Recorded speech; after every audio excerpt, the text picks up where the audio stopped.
We leave America and head back to Europe for round 6 of the season. We go to the Circuit de Barcelona, Catalunya. So 2 races to Leclerc, 3 races to Max Verstappen. He is now still second in the Drivers' Championship as we return to Spain. 7 days' time, we go over to Monaco as well in a reduced 3-day format. Azerbaijan on the 12th of June follows with the Canadian Grand Prix a week later. July is busy as well. 4 races in 5 weeks. We start off back-to-back the British Grand Prix and the Austrian Grand Prix. A week's break before France and Hungary rounds out the season. Further down as well in the second half of the season after the summer break, the Belgium, Netherlands and Italian Grand Prix form a triple header. We then have a 3-week break with the cancellation of the Russian Grand Prix and no replacement makes Singapore round 17 on the 2nd of October. A week later we go over to Japan and then it's the America leg with the United States, Mexico and Sao Paulo Grand Prix before the season rounds out on the 20th of November in Abu Dhabi. In the Drivers' Championship, Charles Leclerc leads the way by just 19 points to Max Verstappen. Sergio Perez is just ahead, George Russell as well. Carlos Sainz in a battle, joining that for the top 5. Lewis Hamilton down in 6th position as well, 68 points back to championship leader. He's only 1 point clear of fellow Brit Lando Norris. Valtteri Bottas is 5 points back as well. Esteban Ocon and Kevin Magnussen still holding on in the top 10. On the second page, Danny Ricciardo and Yuki Tsunoda, Pierre Gasly all stay in the same places. Sebastian Vettel moves up to 14th as well. Alexander Albon now with 3 points to his name is 15th. Fernando Alonso and Lance Stroll have 2 points. Zhou Guanyu is the last driver with points. Schumacher, Hulkenberg and Latifi still pointless in 2022. In the Constructors' Championship, Scuderia Ferrari lead the way by just 6 points to Oracle Red Bull Racing, 157 to 151. Mercedes are 62 points back away from the fight as well in 3rd. Then it's McLaren versus Alfa Romeo for 4th place in the Constructors. Alpine are 10 points clear of AlphaTauri for 6th and 7th. Haas impressing everybody, just a point back from AlphaTauri in the battle for 7th. Aston Martin with only 6 points, but Williams with 3 means that all 10 teams have points after the opening 5 races.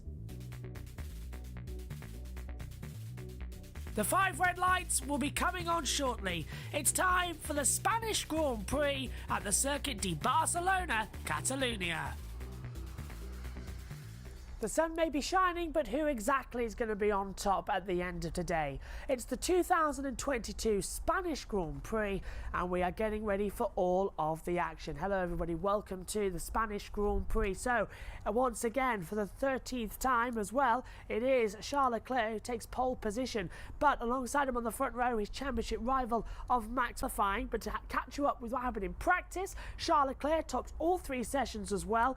In the first session, Yuri Vips, Nick de Vries were out there as rookie drivers, replacing both that of Alex Albon and that of Sergio Perez in the Red Bull for Yuri Vips as well.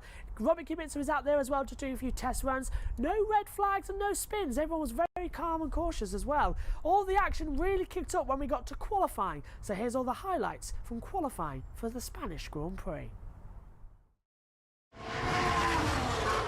Catalunya, Schumacher standing a lap time, but look at the driver tracker. There are so many cars struggling in the last couple of sectors. They might miss the flag because they all are going to back up, and they're doing it now. That is going to impede a lot of people's times. Bottas, Gasly, Ricciardo, Tsunoda all backing up at the last couple of corners as well. So we're going to Hamilton's caught up. Time. We're going to miss the flight. Danny Rick's just about to get out of the...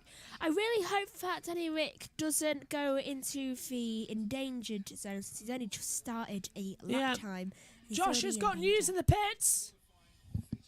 Yeah, probably Russell might have got across the line if Hamilton didn't look at the start from that half. Yeah, that's some Schumacher. We're coming through very poorly today at the moment, Josh. It's like the old days with the headset, so it's very disconnected. But thanks to that, yeah. Russell would have got through. Yeah, everything goes wrong. Checker flag is out then here for Q number 1. Schumacher will be the first to meet it. He has made a lap time in qualifying after his brake failure in practice 3. Runs it out the last corner. Latifi takes the checker flag. He goes 17th. Schumacher across the line. He's done it! What a brilliant time for Mick Schumacher! And Magnussen crosses the line now and goes 5th! Yes! Both Haas cars through, we'll from be Mick saying- Schumacher and amazing from Hasler through, and they're very much so safe. Stroll, We on the P19. cusp, are we okay? Stroll's Well, out. good. Goes Olympic up to safe. 17. Stroll's out. Zhou goes 9th. Gasly coming across. Vettel's on the risk as well. Stroll and Latifi around. Cross the line comes Vettel. Only goes 13th. Sonoda Alonso at risk. Gasly. Who's that crossing the line? That's one of the asses of Zhou. Gasly across the line now and goes 11th. Sonoda out of qualifying at the moment. Sonoda's on a personal best. Lando crossing the line. Oh, Ricciardo goes 10th. Goes 10th. And now across the line, Sonoda goes 12th. Vettel is out of qualifying. Ocon's at risk. Albon isn't doing very well. And Alonso could get eliminated here. But it's one of the Alpines for sure who's going to be eliminated. Alonso's been held up by a Mercedes of Russell. Mercedes are getting in the way today, and Albon's out. And Alonso's out. Alonso out too. Damn Mercedes. So it's He didn't have his own Vettel. race. So despite it being a green Red Bull, many people are saying in the paddock, it is both Aston Martins eliminated in the first part of qualifying, with Alonso, Stroll, Albon, Latifi and Vettel doing their rounds. Russell can give him his own race. Smashing with P16 at the moment, so we are out, I'm afraid. You must be kidding. No, mate. Sorry. Despite all of the action, Aston still slow. 1 minute and 42 seconds left of the second part of qualifying Right, quick. for the Formula One Pirelli Gran Premio di España. And Carlos Sainz, the local hero, he's on 7th at the moment. The big surprise in this session, George Russell is top, a 1:19.470. Lewis Hamilton second, 3/10 off. Mercedes generally seem to have found some pace out there. Can they keep it as we go driver's eye with Sainz down to turn 1? Right, so heading round the corner now. Good. Sorry, That was a Daniel, good don't drive too corner. slow Didn't in the even lane, go on please. the curbs. That's surprising. Yep, understood. Yeah, I'm just going at the pace of the others. Got it.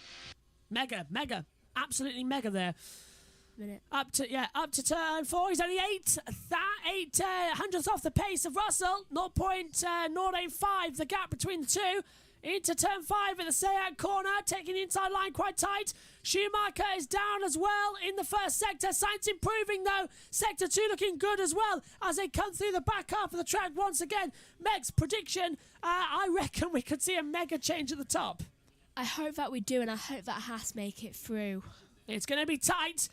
30 seconds left in the session.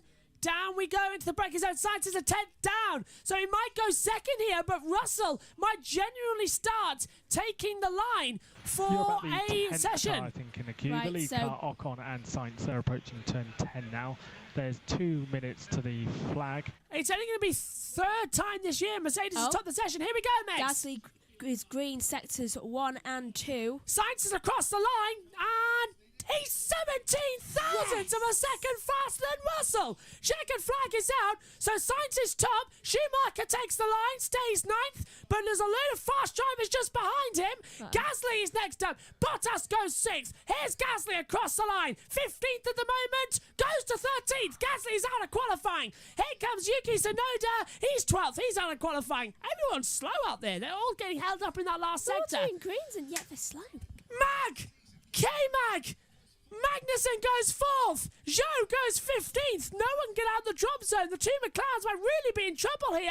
Oh no, Ricciardo goes 9th. And now Schumacher can get out if Ricciardo goes top. Down. Norris across the line. And Norris goes 7th. And now Ocon's in the drop zone. Look at Verstappen. Verstappen could go fastest overall here and does so. 1:19.219. Fastest sector 2 and 3. Fastest up of the weekend so far as well in these new era of hybrid aerodynamic cars. And Ocon has backed out. He's out of qualifying. So it's Schumacher, Ocon, Tsunoda, Gasly and Zhou out in Q2. Green light is on at the end of the pit lane and qualifying number 3 is underway here for the Spanish Grand Prix. Now, in this session as well, we are going to decide who's going to be on pole position and all eyes are up front. If you're listening to us on USRN, welcome.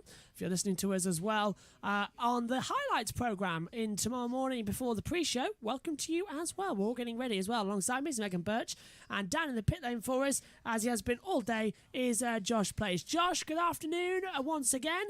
What are you predicting for qualifying here today? Who's going to take pole?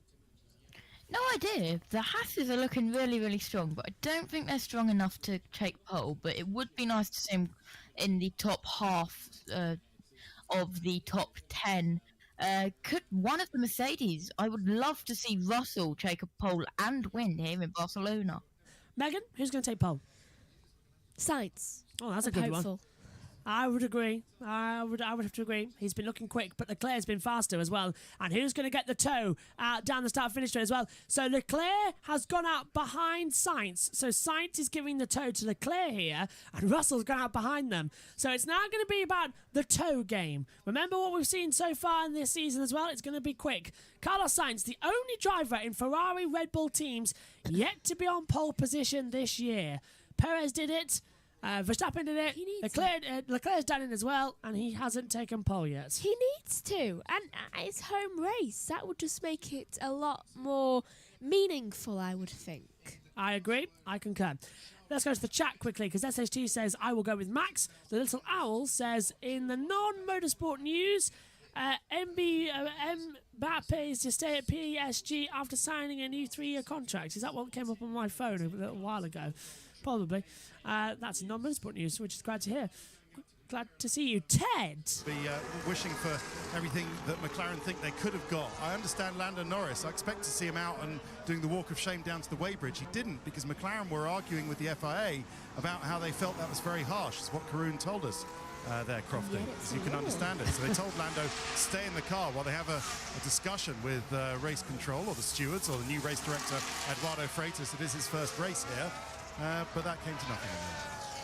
Yeah, that's Ted confirming what Josh already told us earlier, that it is Eduardo Freitas, the race director this weekend as well, and it's probably why the track limits have been increased in other areas. It is a new race director, Eduardo Freitas, for the first time directing Formula One. Lewis Hamilton on a lap time then down to turn 1 and 2, looking smooth, but that car, it wasn't proportioning as much, Megs, but it really was struggling to get in the brakes as well. The car looked twitchy. It did look twitchy, though it makes me a lot nervous at how quick Mercedes are being here, since it's a Mercedes circuit. Yeah, first sector time for Lewis is a 22.097, and when she says it's a Mercedes circuit, she means it. 2017, 18, 19 and 21 has all been won by Lewis Hamilton. And correct me if I'm wrong, we did race here in 2020, didn't we? Even during the pandemic? Yeah. Bottas won. We Josh, just double check that for us. We did race here in 2020, didn't we? Because I swear. It went Hamilton, Bottas, Hamilton. Yeah.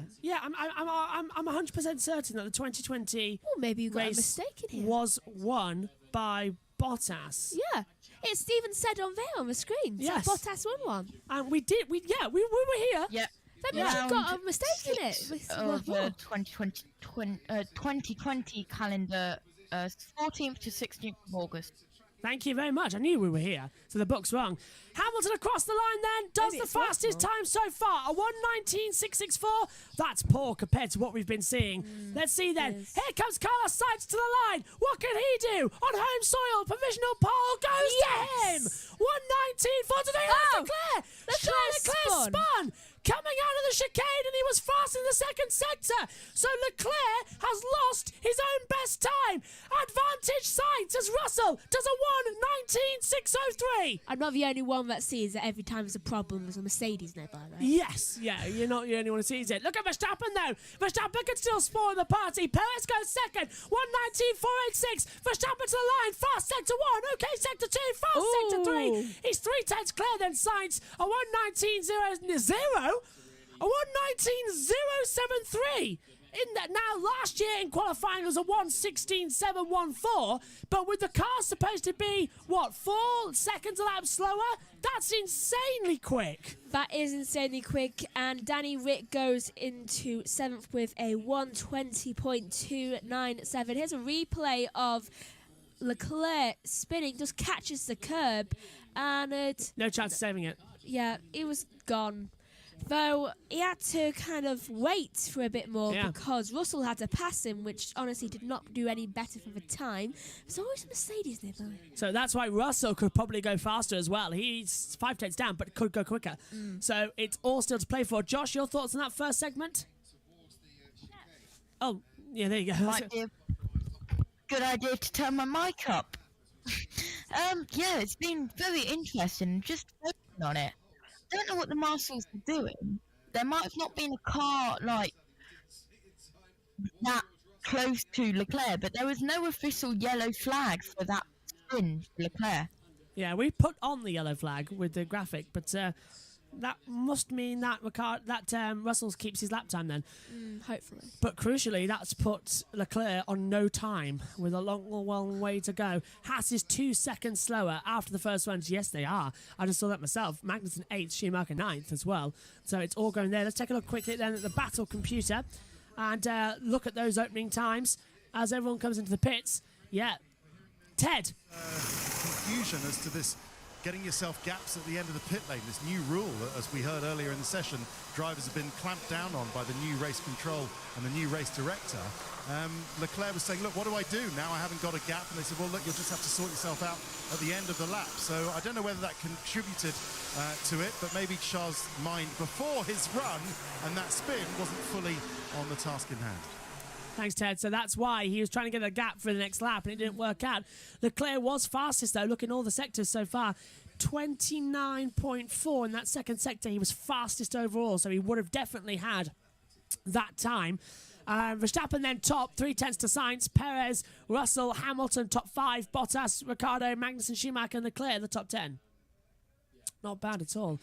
As we'll come off the battle computer in just a few seconds. Track temperature has actually dropped to a degree. It's now down to 46, with air temperature remaining the same at 34, so it's humid out there as well. And, ma'am, I don't think, if you're watching the TV pictures, I don't think wearing that type of vest is doing any favours as well. We could see everything as well. The middle-aged woman there who's, I must say, for practicality as well, nothing wrong with that, but that type of dress, we could see everything through as well on the camera. So please change for tomorrow. Anyway, coming through then, Megs, 4 minutes to go. Who do you think is going to go fastest here? I don't know. I'm hoping for Sainz, so practicality just shows Verstappen. He's been 3/10. Yeah. 3/10. 119.070 as well. Josh, you changed your prediction? Maybe Verstappen. I think everyone's going to go with that. Or maybe even Sainz. So both of you might be in agreement. That's something as they come through. Little bit of change there on the Red Bull pit wall. Leclerc heads out onto the track then, followed by Carlos Sainz. So Leclerc is going to give Sainz the toe. Leclerc, he's got to get it all together to ward off Max Verstappen as we see the strength of the Red Bull in qualifying so far that we hadn't seen any point in the weekend up to here. But there's Carlos Sainz right in front of Lewis Hamilton. George Russell not happy on that first run, Crofty. Was complaining about the rear tyres, saying there was very poor grip. The rear tyres weren't giving him enough grip towards the back of the car to get it planted through that last chicane. Let's see what happens to the Mercedes this run. It's all getting tense now, isn't it, Megs, as well? You can feel the adrenaline in the air because it's either going to be a Ferrari or Red Bull on pole. The question is, are Mercedes going to try and get it onto the second row for the first time this season? I don't think they'll quite make it, to be honest. Yeah. I think they'll try. I think Russell will get quite close. Russell's only topped. The only driver to top a session this year for Mercedes is Russell. He's done it 3 times. Ooh. Hamilton's losing his edge a bit this year. Maybe it's still a mini holiday. Yeah, he's not happy, is he, still after last year, but still coming in. Sorry, just kicked your chair as they come through. So, Leclerc and Sainz, they're all now backing each other up. Look at that middle sector as well. They're all getting in the way. Schumacher, Magnussen backing up as Sainz passes them both. And this is just getting dangerous, isn't it, Meg? They're all trying to sort each other out on the track. But it's very, very deadly now. If one mistake, one car going too fast, it'll be an aerial accident. Look at that. Hamilton slipping through between the 2 Haas cars now. It's very...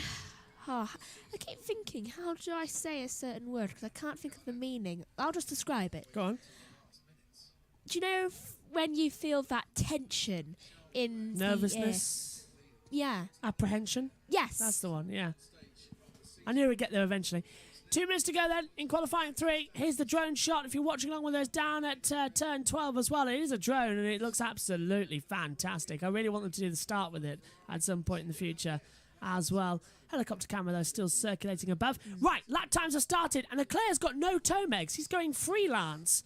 He's got no one in front of him and no one behind him. Sainz 2 going freelance. Hamilton's just going to join him and get the tail end of that tow. So Schumacher, Magnussen too. But Leclerc has decided, right, I'm bolting. And Sainz isn't going to get the tow either. And look, he's 26 thousandths down. Do you know who has the best toe? Who? Russell, because he's got Bottas in front of him. And Bottas is quick. He's 6th fastest at the moment. So that's a good tow to have in front. Where has the last 12 minutes gone? Seriously, I feel like I've been...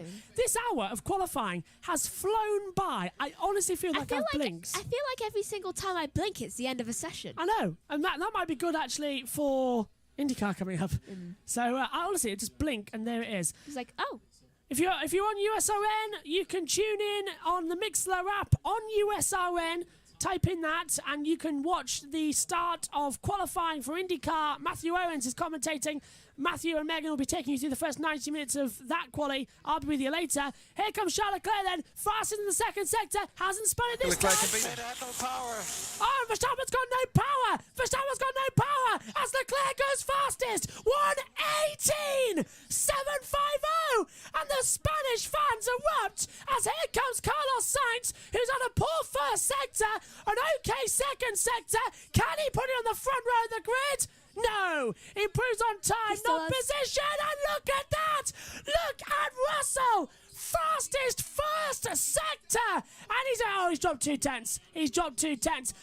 Box for Verstappen. So Verstappen's got no power. It's game over. Who's going to take pole? Checker flag is out. Magnussen 7th. Schumacher starts 10th. Ricciardo's in the pit lane. He's done and dusted as well. Perez goes 4th. It's Ferrari, Red Bull, Mercedes, the first 3 rows. Russell's going for pole. Can Russell take pole on the second row? It's the second row for Russell. 1:19.393. Is that race pace quicker? That's the question.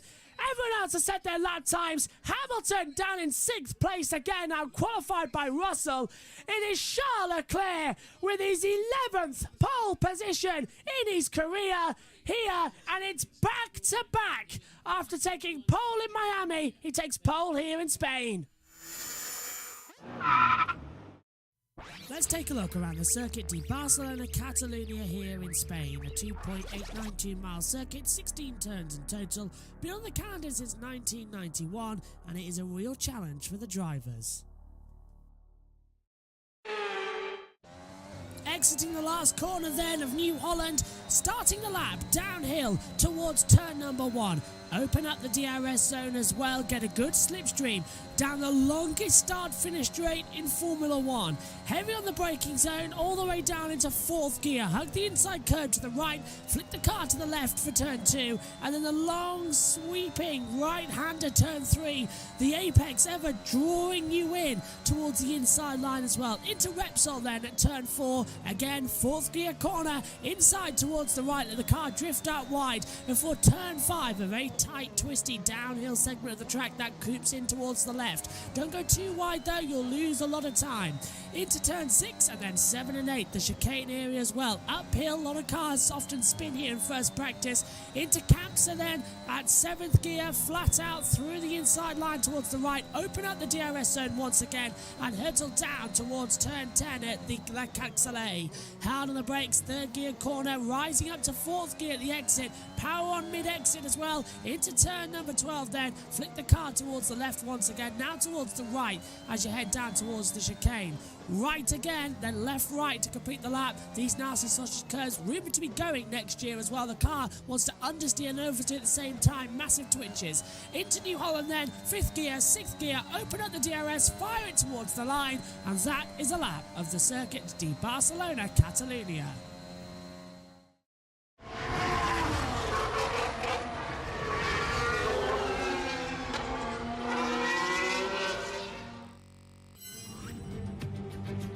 It's time for the 2022 Spanish Grand Prix at the Circuit de Barcelona Catalunya in Spain.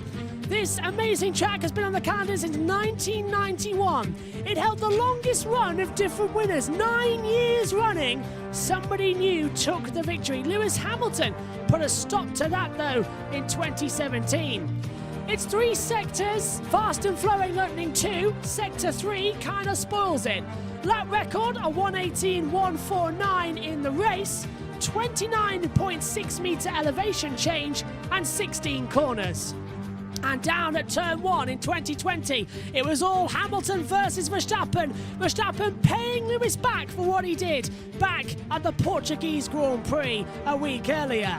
Alonso versus Stroll was also a great move, right round the outside at turn 4 and 5 at the Repsol and Seat corners. Stroll not giving an inch away to the two-time champion. And it was the scene of the two Mercedes coming to blows. Hamilton versus Bottas in 2021. What did you think I meant? Hamilton and Rosberg in 2016? Oh no. Down at turn 10, Bottas had his own war of words with his teammate. The tyres for this weekend as well, the hardest they can bring, and they're going to need it with a high track temperature. C1 white hard, C2 yellow medium, C3 red soft.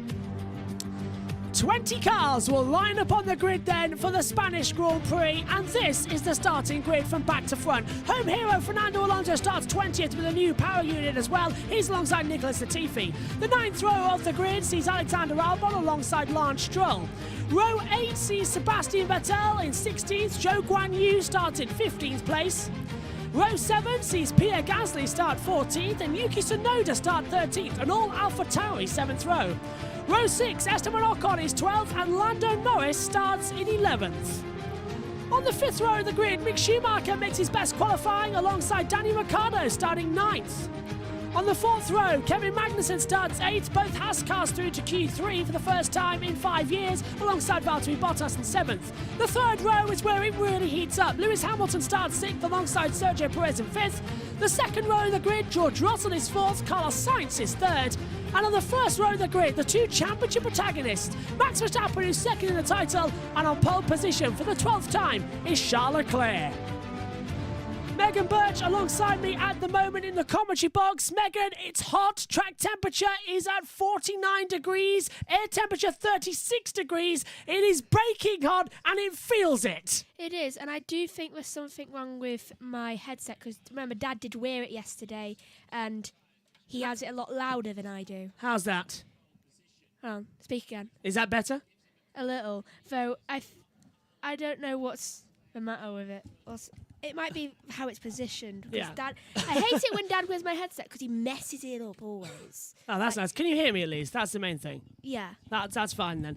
As well, we're getting ready, 66 laps ahead of us. It's going to be another great Grand Prix, and hopefully, fingers crossed, it's going to be another classic one as well. Apologies that we seem to be glitching a little bit. Hopefully that has stopped, and it's only going to be a little bit throughout the race as well. Oh, good, you can hear us. Josh Plays is down in the pit lane. If I press button 2 and press the HDMI button, he will fade in. Good afternoon, Josh. How are you doing today, sir? Yeah, I'm doing fine. I've got starting tyres. Oh, go for it. Throw it out. Go on. Okay, everyone is on soft tyres except one person. Who's that one and that person? one person is a Mercedes. Is His it name?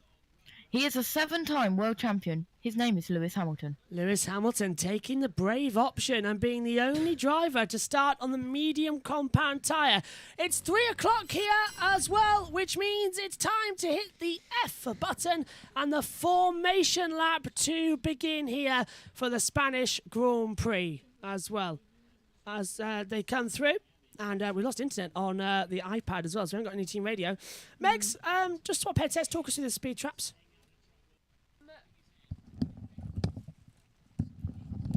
Right, so the speed traps. Hold on, I've Yes, got the pitch I see your trap. point. Oh, you have the speed traps as well, do you? You said speed traps, so I've said Sorry, speed yeah, traps. go on. Though I think I know where the speed traps are. It's definitely, I would say that turn 16 is definitely quite a big speed trap, to be honest, because obviously you're just coming out of the corner and then you're speeding up a bit, and then you've got that risk of going off a little bit. So I would say turn 16 is definitely something we need to watch out for there. Though, okay, on the two-stop strategy, it's all round. If you start on mediums and then you want to go on to mediums again, it will be lap 20 to 25, and then going on to softs of lap 45 to 50. If you want a two-stop and starting on mediums, this all just applies to Hamilton for some reason. Then you go on to the softs, on lap Keep going. 22 to 28. I can't hear myself. Now you can. Lap 22 to 28 Yes. to lap 43 and 49 again for the second lot. I think I know what's wrong. That's better. Yeah, it's one of the leads is damaged up here in the comms box, so... Yeah, it was basically like I was listening to music full blast in one earphone. Yeah, so one of the leads is damaged, and we'll fix that as well. Car's just coming around then for the formation. In fact, I don't think Dad will make it at all, because the mic works, but he's got no ears. There's your previous winners then. Hamilton, 2021, 2020, 2019, 2018, 2017. Yeah, though Bottas won one. Yeah, I know. He said. I thought he said he did. Yeah. They always are missing out. On Lewis, I know. Anyway, we haven't got anything on the YouTube at the moment for Team Radio, so apologies for that, and hopefully as well. Dad got box working. It's been overheating, he says. Okay, that's good. So he might join us soon. Anyway, tail enders beginning to line up on the grid then. Anticipation is rising. Megs, who's going to win the Spanish Grand Prix? Have you got a prediction? Hopefully Sainz. Hopefully Sainz as well. We'll go to the battle computer with the driver tracker when it becomes available. There's a little one down at the bottom of your screen. Engines are cooking at this point as well. Lights are about to come on as well. It's anticipation at the back. Starting grid then. Watch out. Charles Leclerc has scored points on 3 of his 4 Spanish Grand Prix appearances. He retired here in 2020. Can he take a win here today? Fernando Alonso goes to the right and forms up. 66 laps ahead of us. The Spanish Grand Prix is under starters' orders with 5 red lights on. Action in Barcelona. Slow start from Sainz. Great start from Perez as they head down towards turn 1. Leclerc defends against Verstappen as well. Into the braking zone we go. Verstappen looks to the outside line. Can't get through. Leclerc leads into 1. Russell takes 3rd and taps the front wing of Sergio Perez. Believe it or not, as they hurtle uphill again. Side by side. Sainz now round the outside of Lewis Hamilton. Down towards turn 4 we go. Leclerc leads and Hamilton's looking at the inside. Hamilton's down the order as well. That's round the outside and he's hit Magnussen. Magnussen's off. Into the gravel trap goes Kevin Magnussen with a broken front wing. And Lewis Hamilton was involved in that one as well. Magnussen might be out of the race. Can he get out of the gravel trap? He's got it out of the gravel trap. Great news there as everyone was worried there. But as they head down towards turn 7 8, Lewis Hamilton has a puncture. Lewis Hamilton has a puncture. And that good qualifying position has been nullified. Once again, Lewis Hamilton has the worst possible start to a Formula 1 race. He needs to get to the pit lane quick. And I'm just very proud right now because I see Schumacher in 6th. Hamilton, box on the radio as well. That's not what he needed. The 7-time world champion with a puncture and the floor's on fire as well. Megan. He can just hold it. I think he can just hold it to the pit lane. So... what happened here? Oh, he turned it. Well, it wasn't Lewis's Lewis's fault. There was no room. Kevin just went right into him. I think he underestimated how far he was going and accidentally hit into Lewis. We're struggling with internet at the moment. Hopefully you can still hear us. We'll open up the main computer battle screen to see if that does anything. It's lap 2 out of 66. Josh, what do you make of that opening lap as Alonso goes defensive against, is that Alexander Albon? It is. Trying to go right around the outside. Alonso started 20th. He's up into 15th. That Josh. was smooth. Yeah, it was. Josh. Yeah, the turn 4 incident involving Hamilton and Magnussen. Oh, sorry. Yeah, look at that, Josh, in the pit lane. They had to lift the car up to get the front of the tyre up as well. Off go those mediums, so the long run not working, and now the tyre won't go correctly. Lewis leaves the pit lane with a 10.4 second stop. He's about to be lapped because Leclerc is coming round turn 9. Hamilton's just leaving the pit lane now. One day he starts getting lapped and it never stops. Yeah, it never stops, does it? Josh, continue with your point. Yeah, so everyone is now on the soft tyres. Everyone on the softs then. How long they're going to last? Track temperature at 49 degrees. Air temperature 36. Alonso in the positions gained up 5 from where he started. A great opening lap then for Fernando Alonso. Honestly, I think I'm most proud of Mick right now. Mick. He's in 6th. Started 10th, is P6. Great job there from Mick Schumacher. Watch out for George Russell. He's now third in the running and looks to be menacing. No one is going to stop in his way today, are they? They're going to be right there and mean. Correction. Go on. Kevin Magnussen has now gone on mediums. So Magnussen swapped onto mediums. Thanks, Josh. No worries. And let's take a look at the start. Megs, talk us through it because we glitched a little bit. Right, so at the start, I think both Leclerc and Verstappen got an amazing start. Though I think the person who got the best start on the initial get-go was Perez because he went right in between Russell and Sainz. Though you can see further back, Alonso stayed back a little bit because he was seeing everything going back. Though there's it was, I don't know how to... It was Latifi. He was in the middle of the pack as well with Alonso and nearly made contact. Now watch with Max Verstappen on his start. They went 3 abreast. They did, yeah. Max got a great launch, as did Leclerc. Leclerc moved across him down towards the start line as well and blocked him. Verstappen looked to the outside, can't find a way through. 0.32 for the reaction time for Leclerc. Verstappen at a 0.35 as well. And this is Sainz at his start line.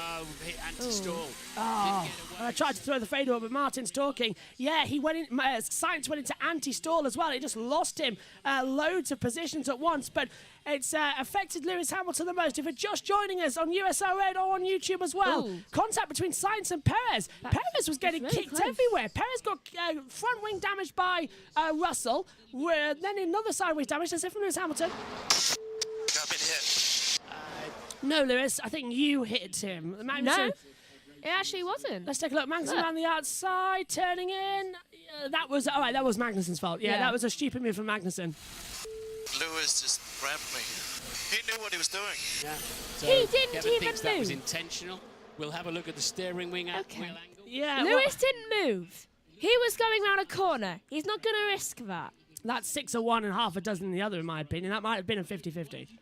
No, I don't think it was a 50-50. I think Kevin just didn't estimate it well enough to do an overtake, and now he's feeling stupid about it. Charles Leclerc leads the way. He's pulled out a 1.2 second advantage to Max Verstappen as things currently stand. Russell is dropping back, actually, into the clutches of Sergio Perez as well. The gap now 3.4 seconds as well. Leclerc has the fastest lap of the race. FIA stewards. 2 seconds, Josh. Go on. Turn 4 incident involving Hamilton and Magnussen reviewed. No further investigation. And Schumacher going defensive as Bottas right round the outside at turn 1. A sweet move there from the Alfa Romeo, moving up into 6th position. Thanks, Josh. We're back with you throughout the race as well. Lovely new animation graphic, by the way, and many people are noticing it. Right, the computer seems to have calmed down now that the race has started. Did anyone else notice the picture breakup at the start as well? Yes. Yeah, that's not our fault. That's the fault of FOM itself. If Josh saw it as well, then he's nodding up. So everything going wrong. Here comes Esteban Ocon, though, to the inside, passing Danny Ricciardo down towards turn 1. A sweet move from Esteban. And all of a sudden, Barcelona, one of the most boring tracks on the calendar, it's coming alive with some great racing. It's all due to these cars. I tell you what, the Alpines are certainly going for it today. They're both very, very determined right now to be the fastest. Hamilton. Yes, if I was you. Sorry. Lewis, we still think we can achieve points here today, so P8 may be better. Is that? Lewis Hamilton calling to retire the car. I would save the engine if I were you guys as well. I'm sorry. So Lewis Hamilton calling to retire to save the engine. And Megan, with him Sensible now, move. this weekend, it really was damage limitation for Lewis Hamilton. He wanted to get back in the title fight. Now, with this... Not his weekend, is it? No, with this, is Lewis now completely out of the title. 6 races, and he's only scored 36 World Championship points. Is it now done deal? I think if he was going to be out of the championship, when's the next... It'll be 2 races from now. In... Where are we next? Baku. Baku, Canada. Or Baku, one of those two. Yeah. Monaco, then Baku, so Baku. Baku. Thanks, Baku. Josh. I think if you don't get enough points and get into at least 3rd or 4th 2 by seconds. Baku, you're done. Yeah, 2 seconds down to Ted. Pit stop. His car had taken a bit of a beating. There was some damage on the diffuser. Diffuser's really powerful these days with these Fernando. new cars. Is that a pass you need to do, Crofty? Yes, it's Esteban Ocon to the inside of Mick. No, it's Esteban Ocon to the inside of Mick Schumacher down at turn 1. So that sweet move on the inside as well. And that's Alonso battling with Vettel. Vettel's on the inside line. Alonso trying to sweep around the outside. It hasn't worked. Vettel goes wide. Alonso cuts back on the inside line though, trying to get the position back. Vettel goes defensive. No, outside. Alonso thought about the outside line, still couldn't do it. And Vettel now drifting wide. Alonso's on the inside line. Inside line. Alonso had the outside line to turn 5. No, can't do it. Oh, this is brilliant racing, He would isn't have it? been able to do it if he was on the inside. Because then he could have forced him to Carrying the side. damage, so he can clearly feel Tell you that. what, but, it's not Alonso performing really at is its best. desperate. Thanks, Ted. Sorry about Megan talking over you there. Go on. I didn't know he was on. I threw him up. Can't you hear him? Alpine have a decent race car, don't they? I have bunged up nose, which means my ears are also slightly bunged up. Hang on, are you telling me that you made me on the formation lap realise why your headset was fading when it's just your ears and nose not working correctly? No, it also was failing. Lap 6 of 66, now lap 7 of 66 as well. We've Josh. jumped forward ahead one. This is the live drone look, and they've actually caught it. This is the first time in Formula 1 race a drone has been used as a camera angle, and I think it looks quite cool, doesn't it? In fact, it looked a lot smoother during the F3 race. Whoever it is must be nervous right now. Yeah. And they're flying it over the track as well. I can't wait for Eau Rouge to have that moment. Megan. The nose makes me not hear people as loudly, so for that to be loud for me right now, it was loud. Fernando Alonso, we've got no live timing, by the way, as the F1 app seems to have died, as Alonso dives to the inside, touches the grass on the pit entry as well, and moves ahead of Fernando Alonso. Meantime, as well, there's moves going on, as there's a yellow flag out in sectors 1 and 2, and is that one of the Ferraris? Is that Charles Leclerc? No, it's Sainz. Sainz in a gravel trap again. He's getting out of it, though. He's getting out of it. Sainz in a gravel trap again, and the memes this weekend was the fact that if Sainz remembers, he's got his home race in a car that can win, and then Sainz also remembering there's gravel traps here. Once again, he's done it. The memes predicted it correctly. Sainz in the gravel. We couldn't tell which Ferrari that was from the back, but yeah. I had a feeling it was Sainz. It was Sainz, because yeah. I thought Leclerc was a bit further up. It was Carlos Sainz down towards turn 4. The yellow flag has been retrieved. Talk us through it. Oh, he locked up, Megan. Yeah, that was lucky to get back in the race. That was a big lock-up. So I'm surprised and it's Ria's glad he was able to get out. No damage, just the tires, check the tires. Happy to keep going. No damage, just the tyres. It's dropped Sainz down to 11th place, and it was contact as well with Yuki Tsunoda. The rear's locking. That could be a suggestion of the brakes here. The good thing was that he didn't stop the car, otherwise he would have been beat. Yes, he kept the engine running, kept the tyres moving, didn't stop, as you said, to get it beat. Very smart. Yeah, this could be a suggestion that the tyres and the brakes as well, they're overheating in these conditions as well. And that caused the rear brake lockup. Yeah, it's track temperature 49 degrees right now as well. It's the same as it was when the race started, but it is slowly rising up, isn't it, at the moment as they come through. Lap 8 of 66 has been the most dramatic 8 laps we've had so far in Formula 1. Down to turn 5, the Sayat corner, back on the accelerator, and poor old Carlos Sainz as well, trying to go for his 10th career podium, and in what was it, 145 Grand Prix starts, the first time he's got a shot at winning in his home country as well, and the car locks up on him at turn 4. Am I the only one seeing how... Okay, what did Alonso have for breakfast? Well, new power... Oh, I just realised the flag. It's in my room still. Leave it. A new power unit, that's what he's had. That's what he's had. Brand new power unit. He took a grid penalty for it, started at the back, but he only qualified 17th anyway, and he's made those positions up massively. He's now up to 13th, Fernando. I can go get the flag while I ask where Dad is. No, we can't have Dad in anyway at the moment because we've got no headset, have we? As they come through. I can go grab the flag though. If there's a safety car, if there's a safety car, go grab the flag. Grab yeah. the flag. It's lap 9 of 66 as well. Who's gonna And crash? good thing is, when Josh has got news, he can tell us as well, and we'll open up his battle graphic. It's Yeah, kind of I've got some. 2 seconds, 2 seconds, guys, because look at this. Perez is on the attack, and into turn 1. Russell goes defensive. Perez trying to go around the outside into the first corner. There's a tree in the way, as we can't see what's going on. Now we can. Perez is on the attack, and Alonso is going on Gasly as well for 12th position. It's looking quite quick as we head down towards turn number 1 as well. Alonso goes left. Alonso goes right. Alonso goes right around the outside, and that's one of the Red Bulls. And That's it's that. Verstappen. It's Verstappen. Verstappen's off the road at turn 4. Exactly the same as what happened to Carlos Sainz. And George Russell takes second. Sergio Perez takes third. And what is happening in Barcelona today? They need the hards. They need hards. Yeah, the softs are not working. Softs and mediums won't work. We've seen both people. It's like mediums have a better shot than the softs, so they need the hards. Is it? Let's take a look at a replay. Is it the same thing as Carlos Sainz down to turn 4 at Repsol? Turns in, It's exactly the same. The rears just start going round. He managed to save it as well, Verstappen. He just runs into the gravel. I'm glad he kept moving rather than stopping. Verstappen radio. That was a large gust entry turn 4 there, Max. So it was wind. Wind blew him off the track. There was a large gust of it. Wind speed is at 3.7 miles per second. How strong was that? I don't know, but it's Lewis Hamilton. He's just out the back of the circuit going. just go round, spin round, please. So now Russell is move back. Now Russell is in second place. Perez might fancy the win here as Russell goes defensive down to turn 1. Perez tries to run him round the outside and it didn't work out. Russell with some mega defending as well. Perez has got the faster car though and he's got the tyres as they head down towards turn 4. Once again on the brakes as well. This is an amazing Spanish Grand Prix. The new cars have done it.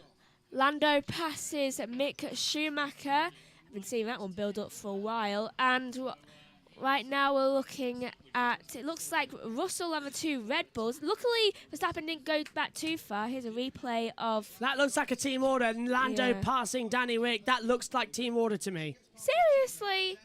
Danny was doing well. Sadly so, actually. Looks like team order. Right, we've got the chat working as well, which is great news. Hello to Beth, who says, also, I've been doing the closed captions for this race for those with sound down. It's loud shouting as well. Michael says, good morning from Michigan, hoping for both Hasses in the points. Schumacher 8th, Magnussen, well, let's not go there, as well. As the little owl says, looked like Hamilton had a puncture to me. No explanation for the slower pace after the hit from Perez. Yeah, as he comes through. This is now, that was about 10 minutes ago, actually. So we've got all the questions going now. We've got the YouTube chat back operational. Megan. Magnussen was up here, then... Yeah, sank. Right down. Yeah. I've never actually been able to do that before.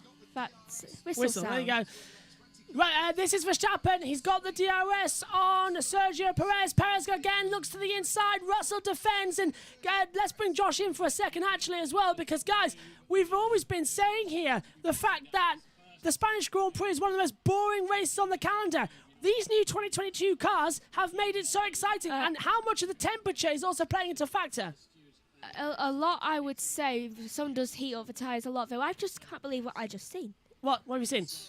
Look what Tsunoda is, and look who he just passed. Josh. Sainz, Alonso, Gasly and so all in the pit lane.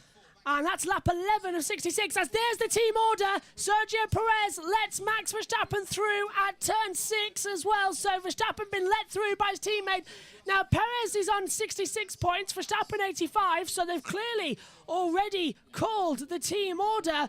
And was that the right decision? Was that the wrong decision? You'll have to let us know, Megan. Did Ricciardo get caught up in any type of crash event? Because Tsunoda just passed him. With ease, yeah. And Ricciardo has the DRS. Not as far as I know as well. That wasn't even a battle. Yes, I Write Book says, enjoyed your coverage of Indy yesterday and the chat.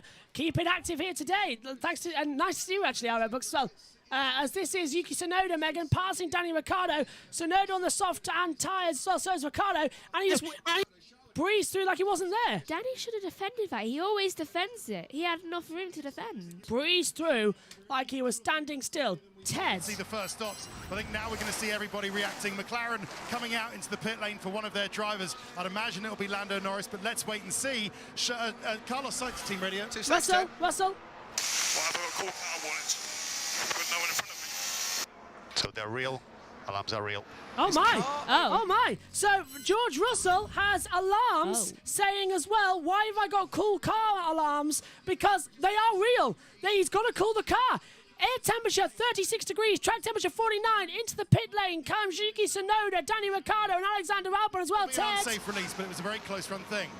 Yeah, it looked like Tsunoda was released into the path of Ricciardo quite quickly there as well, so didn't look all that good to me as they exit turn 9. Now the 2, 3, 4 positions of Russell, Verstappen and Perez. Let's do a recap then for everyone on USON of what the leaders currently are. It's Charles Leclerc who leads this race by 10.2 seconds. George Russell is in second but has cool your car alarm warnings going off even though he's in clear air. Verstappen's third is on the radio. Info. The DRS flap did not open last lap. Now this happened. Keep trying. This happened in Yeah, and that happened in qualifying, and that's why he slowed. Do you remember he was complaining of no power? It's because the DRS didn't open. Let's have a look at the onboard. Now he's within a second of Russell, and he hasn't got the DRS. It's not activating. So Verstappen now with DRS problems. So Mercedes with problems. Red Bull with problems. This is all going into the factor that this could be Ferrari's day, but only with Charles Leclerc as Sainz hit trouble. Is the heat playing into the systems, do you think? Must be. It's the second hottest Grand Prix on record as well as they come through. Dallas 84, Bahrain 2005.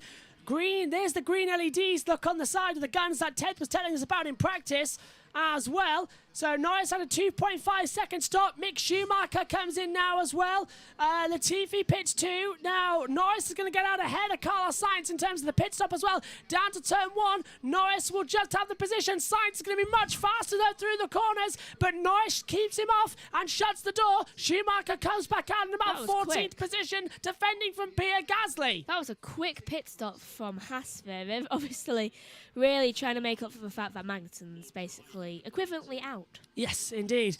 I Write Book says, I'm lucky enough to have Peacock, so I watched it after I got off work. If you're covering into today, I'm not be watching, going to wait for Peacock, Beverage and PJ's Cheers. We are covering it today, no worries. Glad you're here at least for the F1 race as well, I Write Book. Some fantastic chat with you last night as well in the IndyCar race as things go on as well. Now, let's continue the rundown. For those of you on USRN, we'll go through. Leclerc leads, Perez second, Russell and Verstappen in the pit lane. So it's up to the mechanics now to do a really super stop for Verstappen to get him out ahead of Russell, and he can't do it. Mercedes a 2.7. Verstappen did all he could with a 2.6 second pit stop from the pit crew, but it wasn't enough. Russell gets out ahead of Verstappen. Bottas is up into 3rd place in the Alfa Romeo. That's a flash from a pass. Yeah, we've got no live timings in terms of radio. We've got timing screens on us. But I think I might have a team radio app, actually. If you've got it and can play it through, Josh, that'd be a million times appreciated. Let's have a try. And here comes Carlos Sainz. He's got the DRS off. 100% pace, please. 100% pace. 100% pace, you can hear him say on the radio, a Sainz blast through Norris for 9th place at the inside and towards turn 1. So that's a great manoeuvre there from Carlos Sainz. He's fighting his way back into the points, but still makes so many people left to pit in this race. It's going to be a nightmare to see who's going to be wearing this Grand Prix. It will be an absolute nightmare because it's constantly changing every 5 seconds. It's really difficult to tell who's going to actually make it to be the winner. So it's lap 14 and 66, and the Spanish Grand Prix as well continue to up as they come through, as we're just having all our radios come in at once, actually, which is great news. Right, thanks, Josh, but we have radio now. No, we don't. Oh, I clicked on the wrong thing originally. All right, so here we go. We're going to have... No, okay, I'll fix that. I know what's happened. So, Megs, talk us through it. Right, so are we on board with Verstappen radio? Okay, Max, just so you're aware, DRS did work on the in-lap. DRS did work on the in-lap. That's very good news then as well. At least Chris got that working. Adam says, prediction for pole for the Indy 500. I'm going Jimmy Johnson. I'll go Sato as well. Into the pits comes Valtteri Bottas then from 5th position as well. Moves over tyres. Hello to Christian says hello to everyone. Hello everybody. Megan. I'll go with Vicky or Dixon. For some reason we're signed out of the app actually, so while I fix that, I don't know what happened there. Nikki comes in for a new set of tyres. Oh, that's Nicholas Latifi. I think he's stopped in today. Yes, he has. Bottas had a 23-second stop in total. Stroll into the pit lane as well. Leclerc, Perez, Vettel yet to stop in this Grand Prix, Megs. Who's going to crash first? Oh, we've already had that, haven't we, with Hamilton No, and I mean Verstappen, like crash yeah. out. Oh, I see your point, yeah. Well, make your prediction. Make your bold prediction as well with your activator as well. As hopefully now we're going to have the live timing come on. Yes, we are. You've got to help me with this understeer. That sounds like it came from Alexander Albon complaining about the understeer. Albon. Yeah, I thought it was Albon. Yeah, it's come through. Megan's predicted Ricardo. So close to Alonso. And did you have a little panic attack there? Actually, I didn't even notice Alonso was there to begin with. I originally saw Schumacher. Right, we've got our radio back. Finally, and we've lost our thing. So we have our radio back, which is great news. Thanks, Josh, for giving it for a couple of laps. Oh, don't crash into Alonso, please. Yeah, let's one disappointment after the other. Right, back to the front. Verstappen is closing in on George Russell. So after the pit stops, Leclerc, Perez, Russell, Verstappen. And correct me if I'm wrong, judging by it, Russell is 30 seconds away from Leclerc. Just confirm it's thermal deg. Wear looks fine. Thermal deg. So the brake failure was thermal degradation. So with this brake, with that 30-second gap, Russell has to Leclerc. Leclerc might lose the lead here to Russell on countback. Ricciardo's closing in on Alonso. Josh, down to you in the pits. Yeah, Verstappen's DRS flap. Oh, Verstappen radio. DRS did not open. Yes! It's an intermittent... It's not working. It keeps opening and then it doesn't close. It's like it's almost not picking up the signal that it's allowed to activate, isn't it? It's the heat. Yeah. Let's have a look at Verstappen then on the radio. And yeah, he didn't look. He didn't activate. Oh, it opened and then it snapped shut immediately. So Verstappen's got no DRS. This Spanish Grand Prix is turning into a classic. Ooh. And it's only lap 17. We've got another 50 laps to go. Josh, to finish your point, please. Well, the team radio did it. I was about to say the flap didn't open. DRS did not open. Yes! There's the radio for you again. Thanks, Josh. As well, we're loving the new sweepy animation, which means we can bring you in and you can look at other race control things as well and not have to be on the screen 24/7. As down comes Verstappen once again. Can he get the slipstream? It's getting so hot in his commentary box now, isn't it? It is. It's very hot outside. And here today. comes around the outside. Russell goes defensive to the inside of turn one, the elf corner. Verstappen can't find a way through. And I think this time Verstappen might find that trying to pass one of the Mercedes is not going to be as so forward as he thought. Exit now, hit the accelerator, and again Verstappen just says, well, I'm going to wait until you make an error. Russell's going like, have you seen me drive that Williams to second? I was only just behind you. I love when you see someone trying to pass Russell, because even in the Williams, he was very difficult to pass. Massively was difficult, yeah, massively difficult. And this is great racing. Leclerc maybe... just need to increase the lift and coast as we get close to the car ahead. That's Hamilton. Pull to one side in places, that will help. Does the DRS open again for Verstappen? Yes, it does. And again, it snaps shut. Again, it flicks open and it snaps shut. It's looking like hungry hippos on the back of that. But still, he's gone wide. He's gone too wide. Paris, box. So this will give Russell second place. Verstappen will drop down to third. Leclerc still leads this race. Ted is not there. Presumably we'll throw to him in a second. Megan. I have something to say. Though Hamilton is losing time compared to what he was before, I think he was right to say we need to save this engine, because he is losing time. He is doing 129s, well, closer to 130s. He's doing 129.6s. Wow, and Perez now, his lap time is, pit stop time, so it was a 2.8 second stop. In total, 22 seconds in the pit lane. That's mega. Now, if we take that as an average, that means that Leclerc would come out with around about 5 seconds to Russell. Leclerc will come out with a gap of 5 seconds to Russell. Oh, the 6 to Norris 2.4. You're faster than him. Come on. Tsunoda's being told you are faster than Lando as Carlos Sainz breezes to the inside and Sebastian Vettel down towards the turn one, and Sainz moves back up to 7th. This race is already being so electric. I hope you're enjoying it wherever you are in the world as well as much as we are. For once, everybody, the Spanish Grand Prix is fantastic. Not a boring Grand Prix at all. 18 laps. We've been running now for 27 minutes. There's a big snap of oversteer from Max Verstappen at the exit of turn 7. He's pushing hard, and that would have really woken him up. He's still got DRS, but it's not activating. It's not opening at all now. That's not good that it's not opening. He's basically just driving freefold. Radio.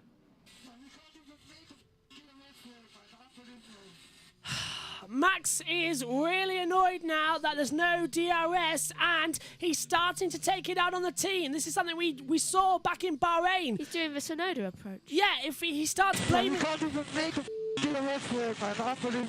Yeah, he's starting to blame the team. He's starting to take it out on his team. And Josh, this can't be good for team morale.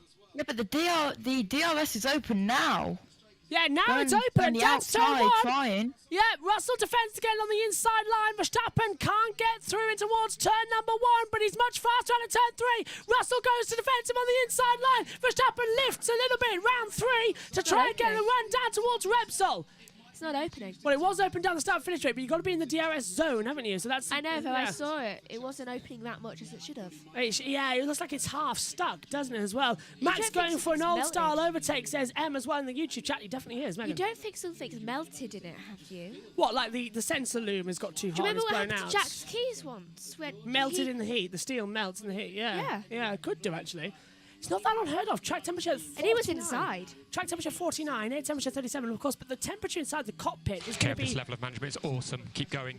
DRS is open for Verstappen on the run down to turn 10, so it looks like whatever problem it is for all the Red Bull, it has been fixed. But yeah, I take your point. I take your point actually about it all, and the tyre temperature as well. So this is getting exciting. 47 laps to go. It's lap 20 of 66, and Russell is now going to start feeling the pressure. And here's him on the radio.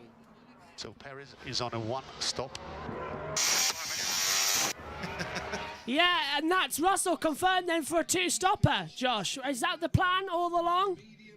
Yeah, I think it was. Just looking at Leclerc. Leclerc has a free pit stop. Not very good.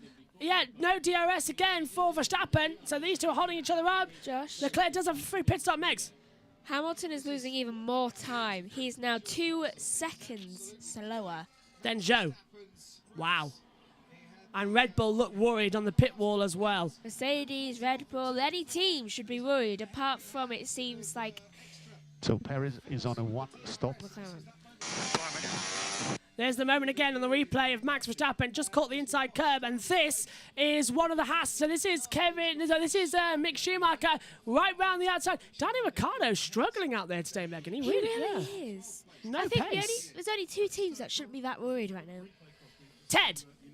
Okay, good. So just a thought that Sergio Perez, whether he is on that one stop, that's asking a lot for one set of tyres. 2 seconds, Ted. Verstappen. Okay, Max, you've got the DRS. We are watching Russell. Just be careful. My DRS is not working, mate. Just look out for Russell because he is moving in the braking zone. Agitated. Oh no, is he really doing what Verstappen used to do and moving in the braking zone? How bad for him as well. Russell is trying it back to Ted. Because that's clearly what it needs if it's not behaving. But yeah, we'll see if Checo does actually do the one stop. But we're seeing a mix here of, I think, a race of tyre managements. Do you push and go for the 3 stops straight away, or do you hang on and protect? And the best of both worlds is, of course, Charles Leclerc. You need 20 seconds to do a pit stop. And he's got a, 29-second, almost a 30-second lead. I can just see some action at Ferrari, Crofty. I think Leclerc is going to box the next lap or 2.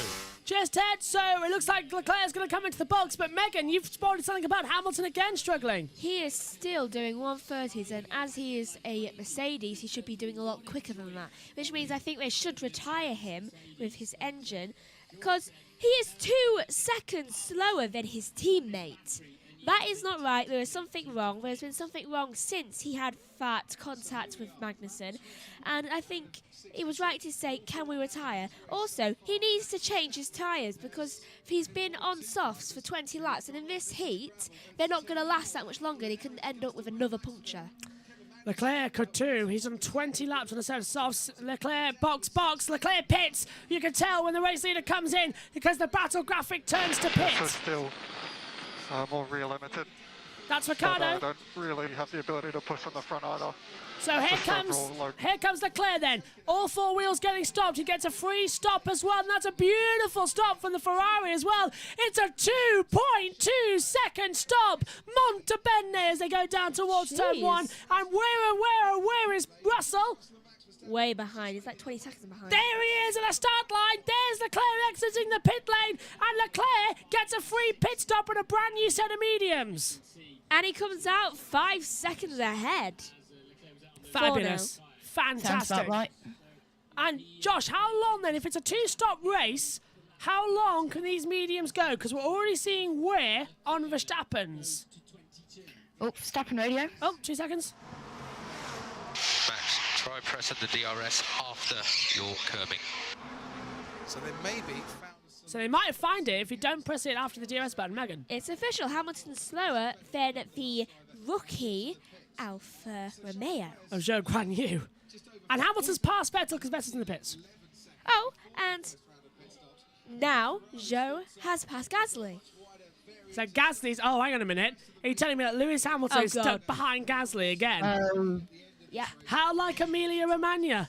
how like Emilia Romagna when he was stuck in 14th when Gasly was 13th. Now it's 14th and 15th at the moment. But you know something's wrong when Magnussen, who's in last, is faster than Lewis. And well, Magnussen would have been in for points today if Lewis hadn't whacked him off the road. I'm surprised the stewards haven't investigated that. It wasn't Lewis's fault, actually. I would say it's a 50-50. Yeah. Josh, what would you say? I think it might have been a 50-50. Could also someone tell Max Verstappen that he's not at the Goodwood Festival of Speed. That is next month, and he is not participating in Drift Kana. And Verstappen looking to the inside. Vettel just in the box after 20 laps stint on softs. Verstappen radio. Max, I think you may have closed it last time around. Because I'm pressing it 50 times before it opens. Just try one button press after the curb. So Max is getting frustrated. The Red Bull have solved the problem, and now Max is getting frustrated. So he's pressing the button multiple times, thinking it's not working, and he's opening and closing it himself. Max is damaging his own race because he is raging, and this is what happens when you're raised by Jos Verstappen.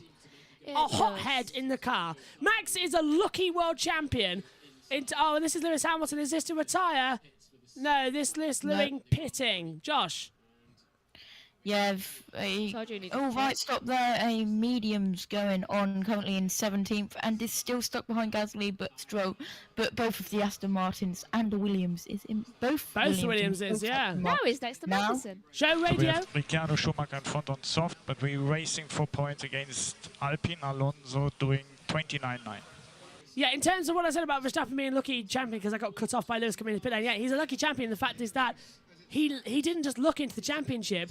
The rules were changed around him. His driving style was a bit like Senna's. He was feared into people jumping out of the way. It might happen here again as, look, Russell goes defensive. Verstappen has the DRS. He sends it down the inside line. He goes too deep, but Russell stays round the outside line, and Russell stays ahead. Beautiful driving from George Russell, and Verstappen has met his match round the outside. Verstappen has been forced off the track by George Russell into turn 4, and Russell is holding his own. What a beautiful move. George was not afraid of Max. He shut the door on him. And that was bravery. That is now Russell sliding around turn 5. What a move. Now that we've got this from Verstappen there with the DRS working again, Russell surely can't hold his way through. Down, here we go again. DRS open, down to turn 10. Did you see what Max did? He went up a little bit and then went back down, just like, I'm still here. George didn't even flinch. No sweat from George. Lewis would have made contact with him last year if that was a manoeuvre. Yeah. If Max and Lewis had done that last year, in fact they did several times in the race here in Spain, they would have made contact and they did touch each other last year. That is skill, and that proves how good George Russell is. He's now in a fast car, and he is going to race Verstappen. Down the start-finish straight once again. Verstappen, he doesn't have to... Oh, it's done it again, look, Max, it's done it again. DRS not working. So the one time he had it working, he couldn't get it down to turn 1. One time he had it working, he was messing about with it like it was a buzzer. And he can't get ahead of George. George, I think, has surprised Max there. George is just like, I've dealt with a lot worse. This is brilliant from George. On for second. You try being teammates with Latifi. He crashes into you every 5 seconds. Let's take a replay of it, Megs. Russell, he defended the inside line, then came back. Max was just going there anyway. That's a typical Max move. Dive bomb into turn 1, and he'll leave it up to you to have an accident. Russell was having absolutely none of it. Russell knows Verstappen's racing style. He's raced against him in the junior formulas. Lewis didn't know Max's racing style that much in terms of the fact that Max will just send it up the inside and he doesn't care if you're there. But I think Russell surprised Max. He was still there. Not sure he left you a car's width. Yeah, but you shouldn't have been out there, Max. You shouldn't have been out there, Max. You shouldn't have been out there. That was a car's width. Technically, Russell was on the racing line. Oh, he wasn't. Turn 3 is involving cars 1 Verstappen and 63 Russell it's been noted by the stewards.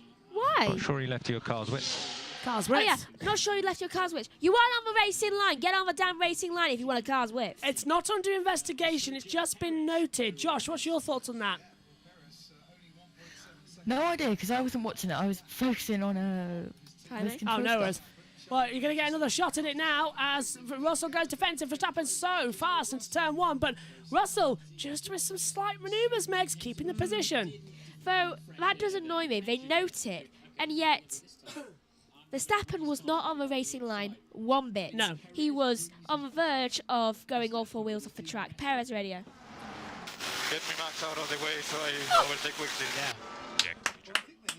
And now, the Copy Checo. The shoe is on the other foot. The shoe is on the other foot.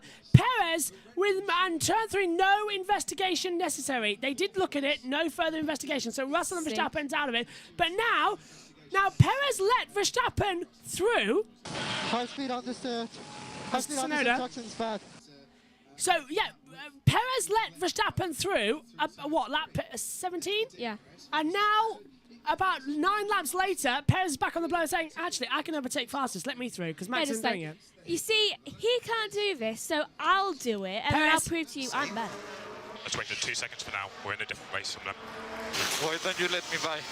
I have very fresh tires. I can get by quickly.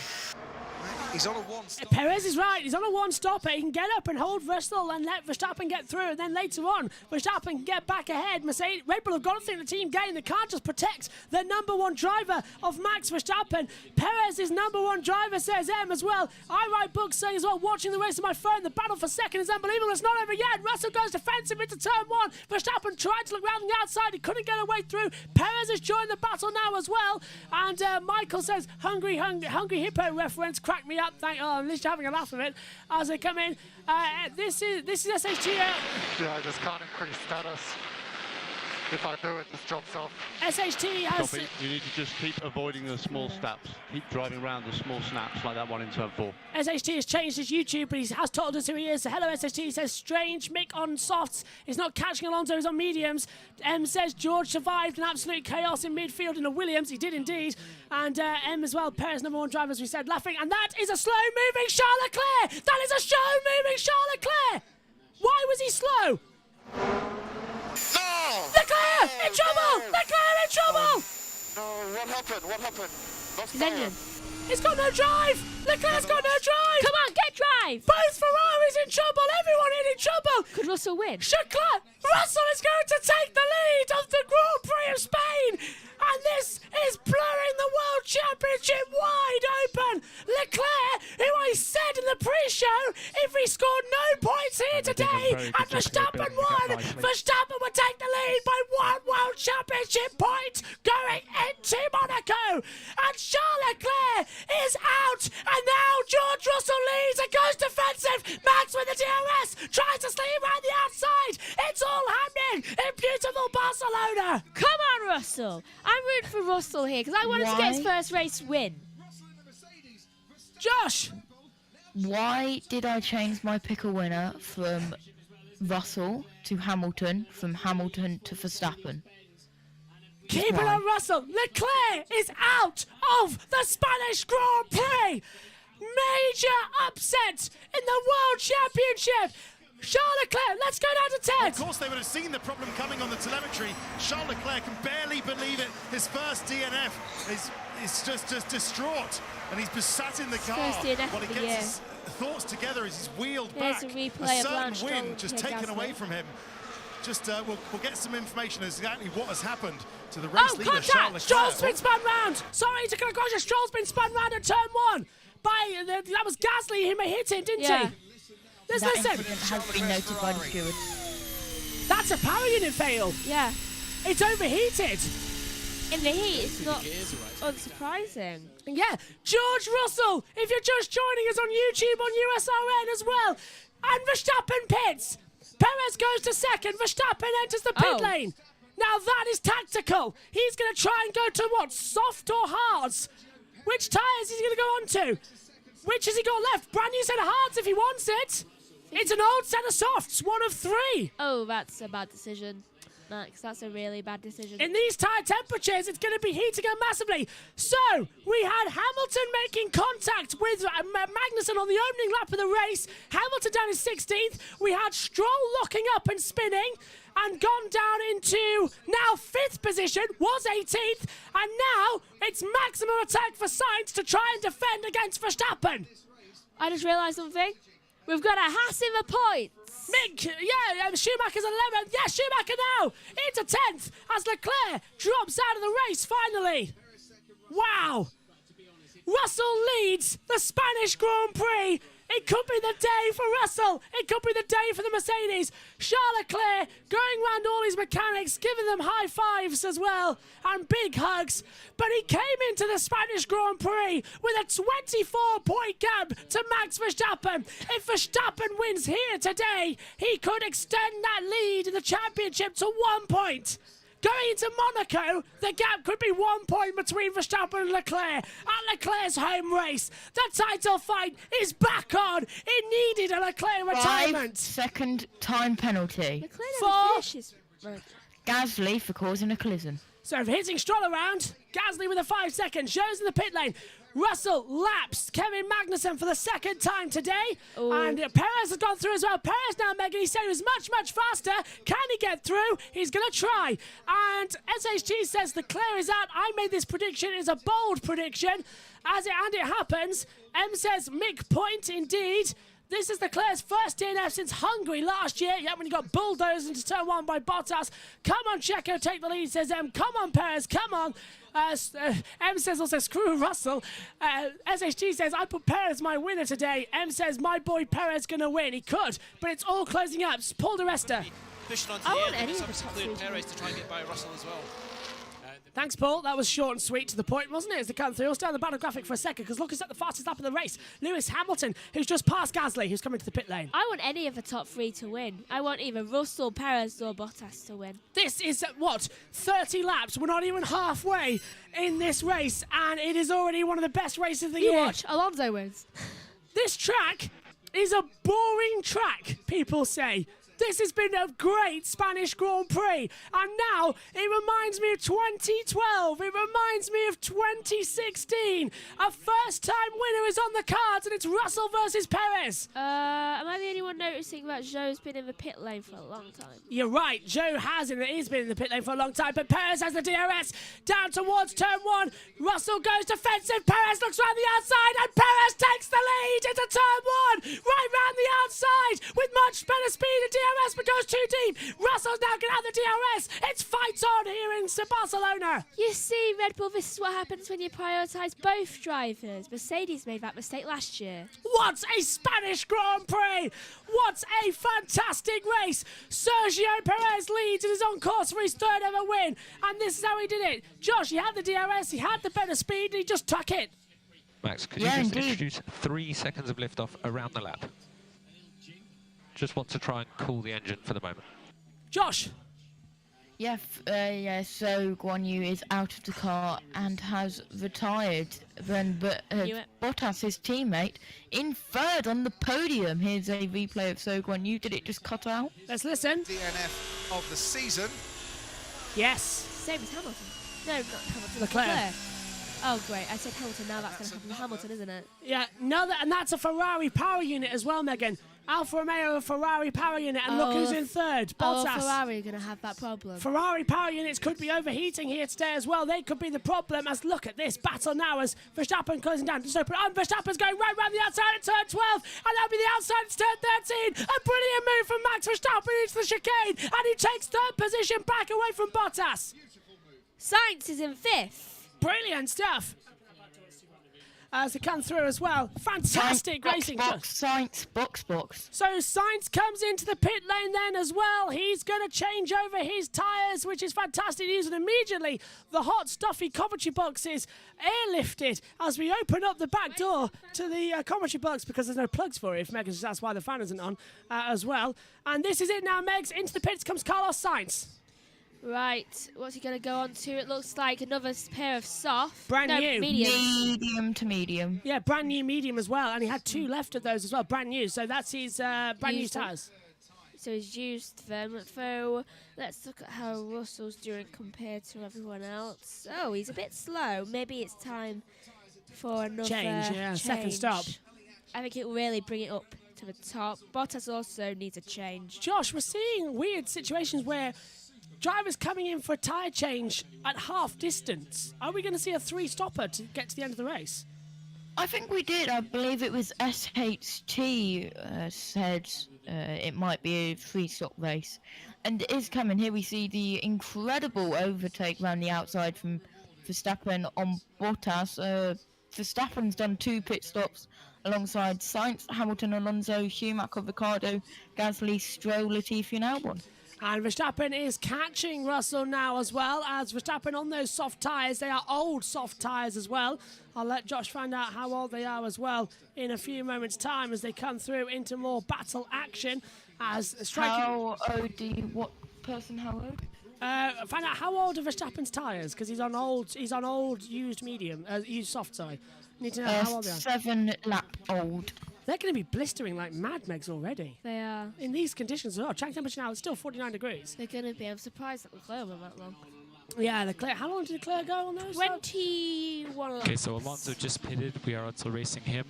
He's 5 and a bit ahead, and Ricciardo will be coming out behind. So those are who we're racing on the same tyre. And that is Schumacher's team radio as well, so they're going to box again and take over some new tyres. Strolls, and if you're wondering why the driver track looks a bit light, it's because we've actually got lapped cars not on the screen. So I'll try and fix that for you as we're at half distance of the race. If I can find out which button to press. Oh, there we go. Tyres are on the screen, the tyre age.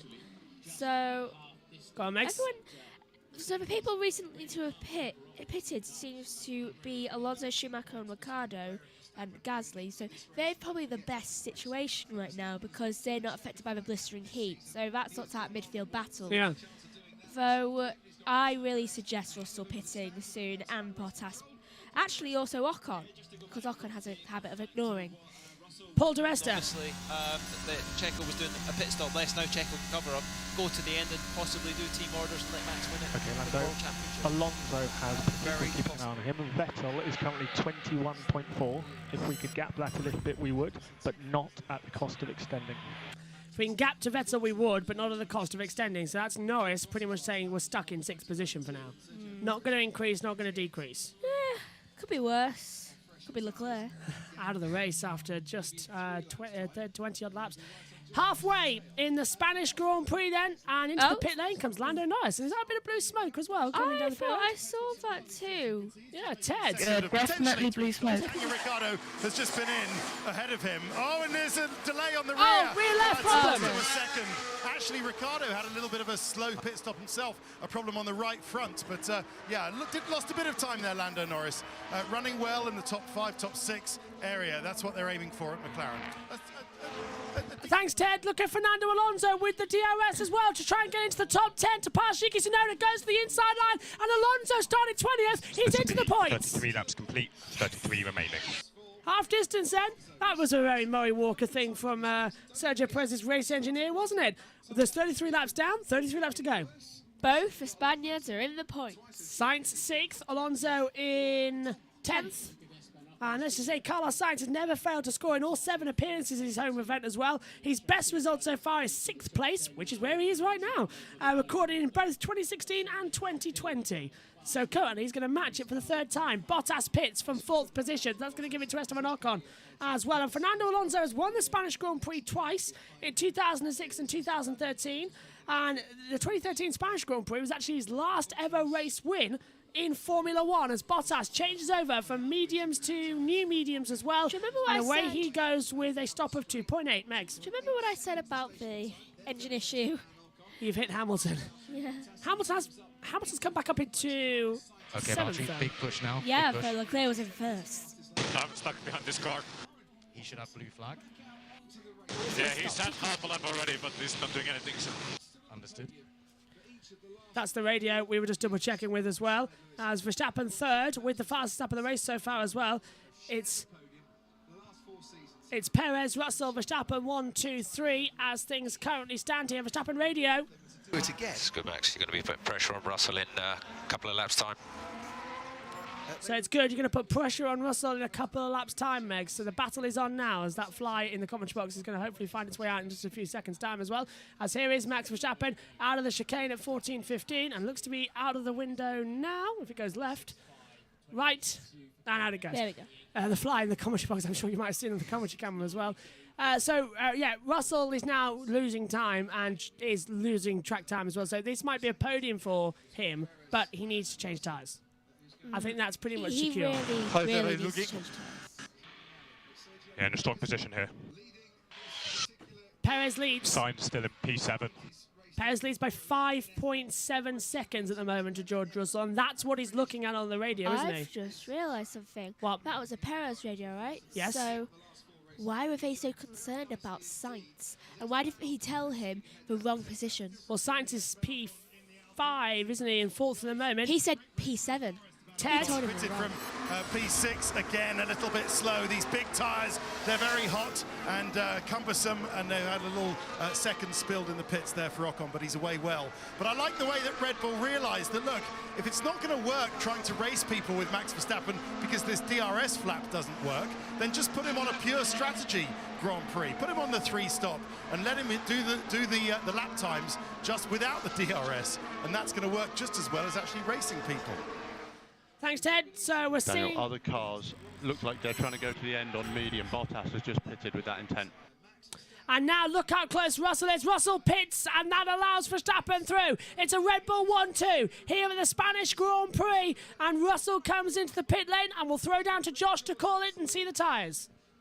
Yeah, just having a look, George Russell into the pit lane. It looks like new mediums go on from medium, so it's another mediums to mediums. And Josh, yes, you think you've seen it all, right? Well, What guess haven't what? seen? You haven't. Why? What am I missing? We've seen a lot of The Honda British Talent Cup going from 4 wheels to 2 wheels. Yeah. The finish line gap 0.000, and the timing screen says photo review confirms dead heat. Bike 57 and 74 joint P1. What? Has that happened before? And is that in the Did a really good job. Hondas? It's possible we might go back to plan B. Possible plan Oh, B. 2 seconds for Verstappen radio as well. So our strategy here is to have the tyre advantage we need in that final stint, Max. The tyre advantage in the final stint for Verstappen. I think we're going to see the first race ever decided by rock, paper, scissors. Yeah. That is insane. Is that going on at Donington Park today? Yep. Wow. I'm going to have to watch that later. It's recorded in the Skybox as well. So, ding dong. Well, there you go. First ever race was decided by a photo that is identical. That is... 0.000, and the photo finishes at There 13. is Race leader pits, no- sorry Josh. Race leader into the pits of Sergio Perez. Off go old mediums, on go a brand new set of mediums. He had another left, so Max Verstappen takes the lead, and that was not then the plan for Red Bull. It wasn't going to be a one-stopper, it was always a two-stopper, and that might just help Russell. Where is he? Russell's coming down the start straight now. He's got Albon in front of him. And, Russell's going Our to stop. strategy here is to have the tyre advantage we need in that final stint, Max. So Verstappen now is on how many lap old tyres, Josh, compared to Perez? Perez on brand new, obviously. Verstappen on 12 lap old softs. That helps Perez more. This is Perez's race. Oh my God, this is Perez's race. That helps Perez more because Verstappen's going to need to pit soon. First dead heat in 27 years. Wow. Ever. Wow. Yeah, and I am sending you a photo of the photo finish. It's insane. Let's see if I can actually drag it up on the stream, actually, while we were under this little delay. Where do you send it, by the way? Talk about being in sync with Hang someone. on a minute, I can. Where is it? Here we go. Just oh no, that on might, board that might, with- that will glitch it. That will glitch it out. On board with Sainz right now, doing the driver's head cam, as I like to call it, because I can't There's the remember actual photo. name. Yeah, just quickly. There's the photo. Yeah, dead finish. We've just seen on the YouTube. Okay, we can push one step more in turn 3 on the fronts. If we slide, is okay. Front sliding is okay. The sun is getting in Sainz's eyes, it looks like, so that's... Can't imagine how that's affecting everyone else on the field, though. Yeah. Ted's down in the pits. Power units when they introduce new ones in to help them with reliability This is or Ferrari. for cost saving. So that's going to be, I think that the really gutting thing was that they had this race potentially under control. Yes, we wouldn't have known what would happen with Sergio Perez's strategy or Max Verstappen, his troublesome DRS flap, but they had it under control. It would have been maybe easier to take had Charles Leclerc not been so commandingly in the lead. Thanks, Ted. No, you said thanks, Josh. Josh is the risk. I think someone's broke something off. Why? What have we spotted? Do you know those little bump things that they have that stick on? Oh, the bollard. Oh, yeah, the bollard's gone. Yeah, it's gone. Bollard's not at the last of the chicane. Bollard's gone. It's like someone's waxed it, yeah. Lando did 20 laps on medium, Daniel. We pitted tactically at the end. It was still very much linear deg. Tyre looked stable for 20 laps. And Lando's in the slipstream on the inside of Vettel down to turn 1. Lando moves up to 8th. Vettel down to 9th. I think Stroll and Gasly caused that. Yeah, when they made contact. Yeah, it looks like it did. Right, the YouTube chat quickly as well, as we still can't get it operational, actually. Actually, we might be able to, you know. Saying that, I think we've just found a way. Because I'm being a bit of a fool here as well. So while I just... Josh, we'll see in a second. We can still hear you. But we'll see in a second. Megan's talk us through this. Right, so Lando's just... I think he's looking for the inside more than the outside. Yeah, he's looking for the inside shot and just goes round like it was nothing. Yeah. Right, we've got the YouTube chat open for the first time today. It's actually working finally. And it sees as well with... Yes, Perez, come on. Yes, Perez, that's from M. Alright, Book says, what a pass. M says, Perez going to be in front of Verstappen if it stays like this or no. Yes, it is. Alright, Book says, I want VK on pole for the 500 later. Same.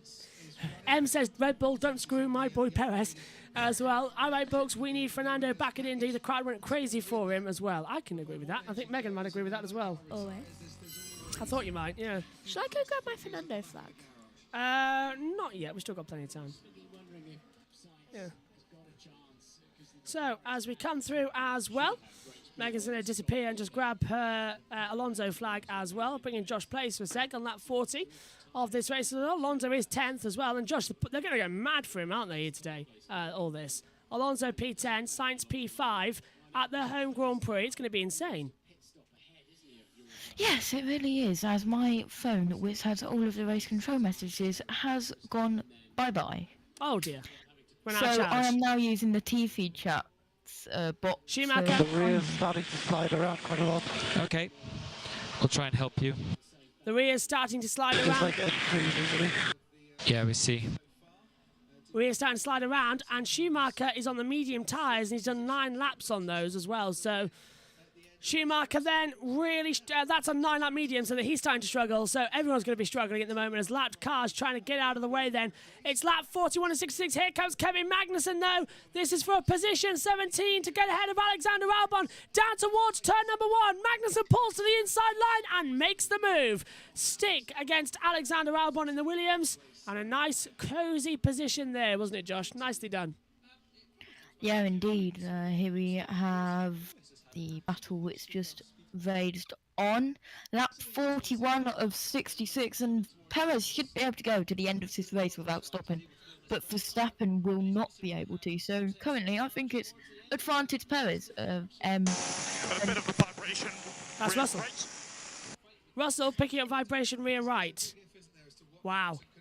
Yeah, Careful and others will be happy because it is advantage Perez currently, I believe. Yeah, Verstappen's on 15-lap-old soft tyres. Perez 8-lap-old. Russell 4-lap-old mediums. As Megan's now returned with the Fernando Alonso flag as well that she got as well. For those of you in USRN, I'm sorry you can't see it, but for everyone else, should we join the Alonso fan club and just put the Alonso flag up? If we put full screen for a second on the YouTube, there you go. There's the flag that Megan got for her birthday from Alpine. Thanks to some contacts as well. But Megan, what do you think of it? I love it. Yes, I thought you might. There you are. In a home for the Alonso flag. Yeah, be careful with that as well. You get the other side. Well, we do. Like a bed sheet. I just had the other side I as know, well. but I wanted this side because this side's the actual front. Perez again leading this race then as things currently stand. Verstappen leads from Perez second, third for Russell, fourth for Bottas, fifth for Sainz, sixth for Hamilton as Megan's Alonso flag gets packed away now out there in the comms box as well. But this is still an amazing job from Red Bull, as that is a slow Kevin Magnussen getting out of the way for some lapped cars. So Magnussen now lapped down from everybody until Sainz. So the top 5 have passed him. That's Bottas and Sainz, who just went past as well. 25 laps to go of the Spanish Grand Prix here, lap 42 of 66. Max Verstappen leads, Sergio Perez is second, George Russell is third, Valtteri Bottas fourth, Sergio Perez, Carlos Sainz is P5, Hamilton sixth, Ocon seventh, Norris eighth, Vettel ninth, Alonso 10th, Tsunoda 11th, Schumacher 12th, Ricciardo 13th.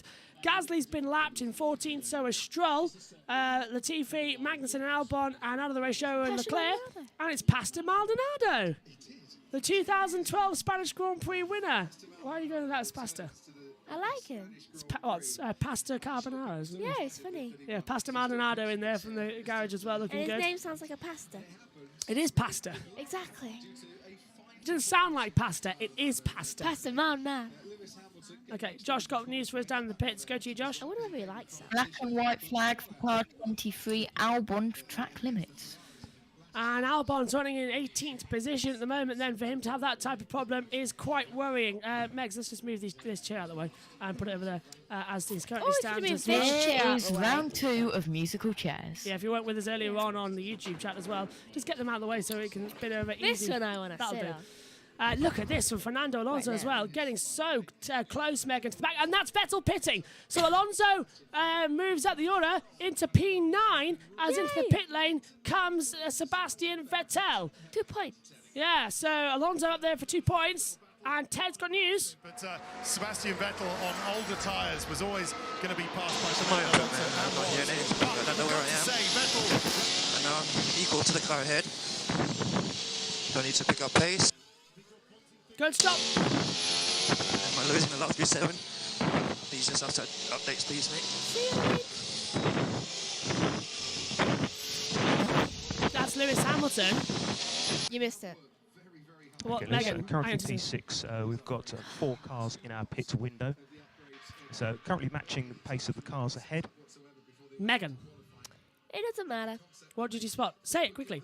I was just wanting to show you what I was talking about. The bollard gone. I saw it gone.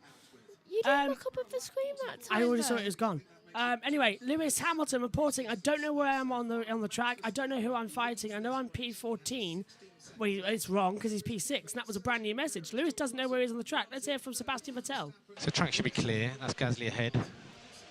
Probably going to stop again, and if he doesn't, he'll be in trouble. It's getting all action now for this Grand Prix. A lot of battles. Oh. And Michael says now some nice Megan as well for that flag coming through. Megan. I know Hamilton thinks he's P14 because Albon's behind him. On the tracker. So he thinks he's that far down. Yeah, that makes sense. But look at that. Verstappen only has 15 seconds to the back. The little owl one says absolute chaos so far. It absolutely is. Verstappen box. Yep, just heard it. So Max Verstappen comes into the pit lane. It looks like that was a late call as well by Red Bull. Sergio Perez takes the lead in the Spanish Grand Prix. Red Bull can't throw this away. Bar a bad pit stop. Is it super smooth for the Red Bulls? Yes, it is. About a 2.4. Bang on 2.4. Nicely done from the Red Bulls as well.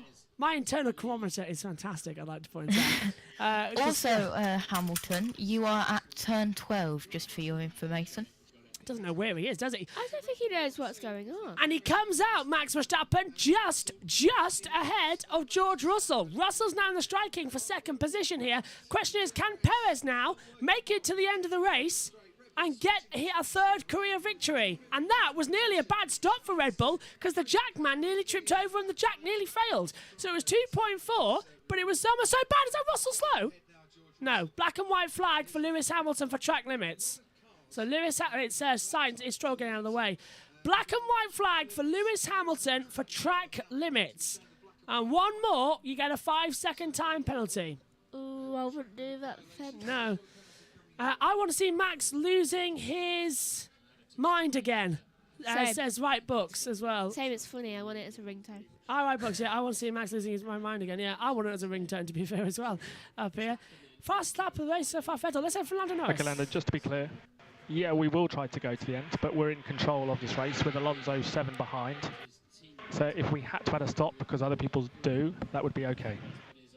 Good stuff so far, isn't it, in this one as well? As I just take out my headset off a break. Oh, It side by is. side. Oh. That's Vettel passing Gasly down to turn 1 for 13th position as well. So that's a nice job there and nicely done on the inside line.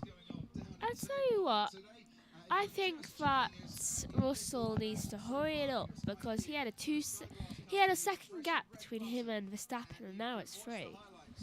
Nearly 4. It's high humidity in the commentary box at the moment where the ear cups feel like they're filling up with water without sweat Yeah. at the moment as well. And if it's hot in our commentary box, it must be unimaginably hot for the drivers out there today. Track temperature 49 degrees, air temperature 36 as well. It's going to be way hotter, maybe 60s in the car. Sainz changes over to soft compound tyres. Josh, how lap old are they? Am I going to the end? We're going to try.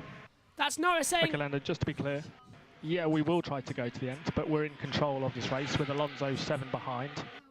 So if we 2 had to seconds, add we're a going to go stop down to because Natalie. I don't know anything more than what happened. Basically, I had no indications before, Excuse and me, it just Charles Leclerc. broke and then lost the power completely. So it's a shame. In those moments, I believe that there's nothing else I can do apart from looking at the positives, and there are plenty this weekend. There's the qualifying pace, the race pace, and most importantly, the tyre management that has been a weakness in the last 2 races. I think we have definitely find something this weekend on that, and so it gives me the confidence for the rest of the season. But on the other hand, yeah, we'll look at this issue, and we cannot afford for this to happen many times during the season. So we need to find the problem.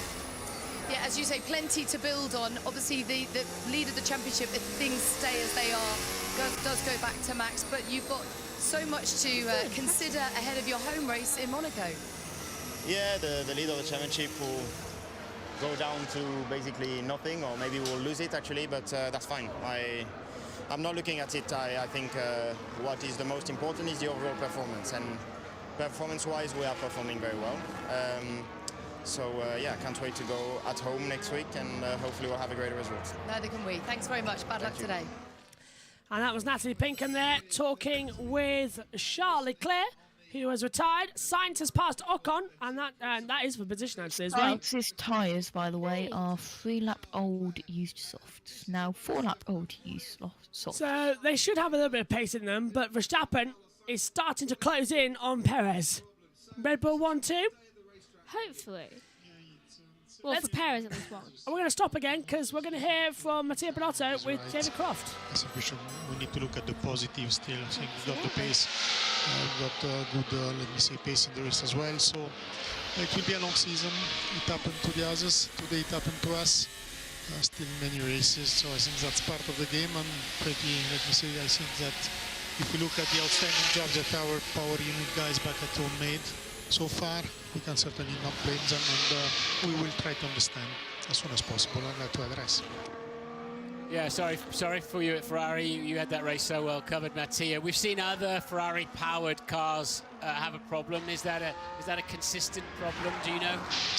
I don't think so. I don't think so, honestly. So, but obviously we need to have the engine back at Maranello to open and to assess properly. Mattia, thank you so much for joining us and for the whole... So me and Megan up here in the commentary box, I've just looked at the commentary box wall, and we see the gap between Verstappen and Leclerc was 24 World Championship points, right? You with us with that? Verstappen wins, he gets 25. That points it as a point to Verstappen. If he gets the fast lap, which he's got at the moment, that means that Verstappen's going to lead by 2 points going into Monaco. Radio. If he's quicker, we let him through. That's very unfair, but okay. Was that a team radio? Was that a team order? Let's hear him in full, because Perez was on the radio, on the PLC. Okay, you want a different strategy to Max? If he's quicker, we let him through. That's very unfair, but okay. And that is the equivalent of Max is faster than you. As down the start-finish straight we go. Perez is on a different strategy compared to his teammates. And I would much rather these two make it difficult for each other and actually race each other. This race, in a way, has belonged to Perez. He's had the better strategy. I don't know why they feel like they need to give it to Max. Yes, he's in the title fight, but this win would put Perez into it, and he's let him through at turn 4.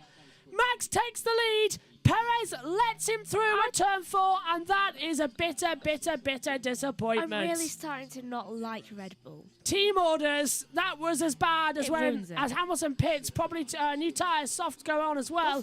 Nice camera angle, flipping around there. Ooh, a bit iffy there. I'm sorry, but that's not right. Perez, it was his day. It ruins the sport. Verstappen leads. He'll take the lead by 2 points going into Monaco. But the World Championship playing in. The Constructors' Championship will go the way of Red Bull for the first time this year. Double points. Thank you, mate. Yeah. I can hear Checo's response. It goes with an F and a U and a 2. M says, Red Bull, I bleeping hate you. No, Perez. I agree. I don't agree with that, to be fair. Ricardo in the pit lane. Thanks, Josh. Thank you, mate. I don't agree with that. I hope Max crashes. That's Red Bull pandering to Max. Again, that's because he's a toddler. That was Perez's race. Hands down, Perez should have won today. It's just about points. That's team orders for team orders' sake. He's acting like his stepdaughter. That would put Max in the lead of the championship by 2 points to Leclerc going in. Let's take a look at the YouTube chat because, sorry, Josh, I'll just have to disconnect you for a second. Josh, he's acting like his stepdaughter, who, by the way, is, I think, 2. Yeah, let's take a look at the YouTube chat then. M, there you go. Lopez, at least let him fight. Yeah, that's the thing as well. Jose November, Red Bull suck. Humperdinck says it's all about points for Ferrari and Red Bull. I Write Book says one thing I don't like about F1 is team politic nonsense. I've never seen that in IndyCar. No, you don't. Right there. That's a bitter taste. That's team orders for team orders' sake. Let's give it that will give. Racing, what's going on? Hey, Fab, you are racing. It's race 6, says M, of 22. Yeah, this was Perez's day. He would have closed him up in the World Championship fight as well. And now Max is going to take the lead by 2 points. Yes, Leclerc scores none. But they're thinking World Championship and they're not thinking about drivers there. That's not right, in my opinion. It isn't right. And it's in IndyCar, the drivers never would have agreed.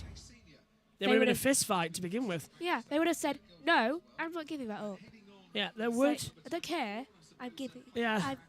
I'm here. My nose is plugged up again. It's all right, I'll mute you for you. The little owl says, I'll be fair to Max, he was looking a bit quicker. That's only because of the different strategies they're on. 111 points and Leclerc on 104. That's not right, is it? My calculation is 2 points. Megan, 104 minus 85. Yeah, well, Megan will work that one out shortly. 19-point gap. Okay, so it does work out, yeah. So there's a 19-point gap coming in. Leclerc would drop the lead. Verstappen would take the lead with second place then. Ted. Very, very quickly, the last lap or so. 2 seconds, because here comes Lewis Hamilton to make a move on the inside for Esteban Ocon and 6th position. Fantastic move there from Lewis Hamilton up into 6th. Ted. Maybe Carlos Sainz is a target ahead, but maybe we'll run out of laps for that. But great fight for the last points-paying position, Crofty, between Fernando Alonso 9th, Yuki Tsunoda, P10 in the AlphaTauri, going very well this weekend for Yuki and Mick Schumacher. Mick, I think, was about 10 seconds behind. I think he's dropped a couple of seconds in the last couple of laps to P11, Mick Schumacher, so it's really falling off. So it looks like Mick is going to need for somebody to fall off ahead of him to score his maiden point. Might not happen today. George Russell's coming in. Yeah, as you Opportunity. Focus the exit of turn 7. That's Norris. You hear Josh Play says as well, into the pits comes Lewis Hamilton. It is race 6 though, says the little owl too as well. And yeah, it is race 6 as there's a fly in the comment box now. Also that stop then 3.4 seconds for Russell. Slowest stop of the day. And is that going to drop him behind Bottas? I think it might though, might it, Josh? And it goes. Yeah, but indeed, Bottas is now back onto the podium. So does that mean because there's a fly, we will literally just see you on when Ted's talking like? No. It was weird. The door is open to the back of the box. They can just fly in and out any time. But It was actually very weird. I think it was a little person. it's the same fly that keeps coming in all weekend long, and it doesn't. It's not in here all the time. It just flies in every time the door's open. It's really weird. Vote for your driver of the day.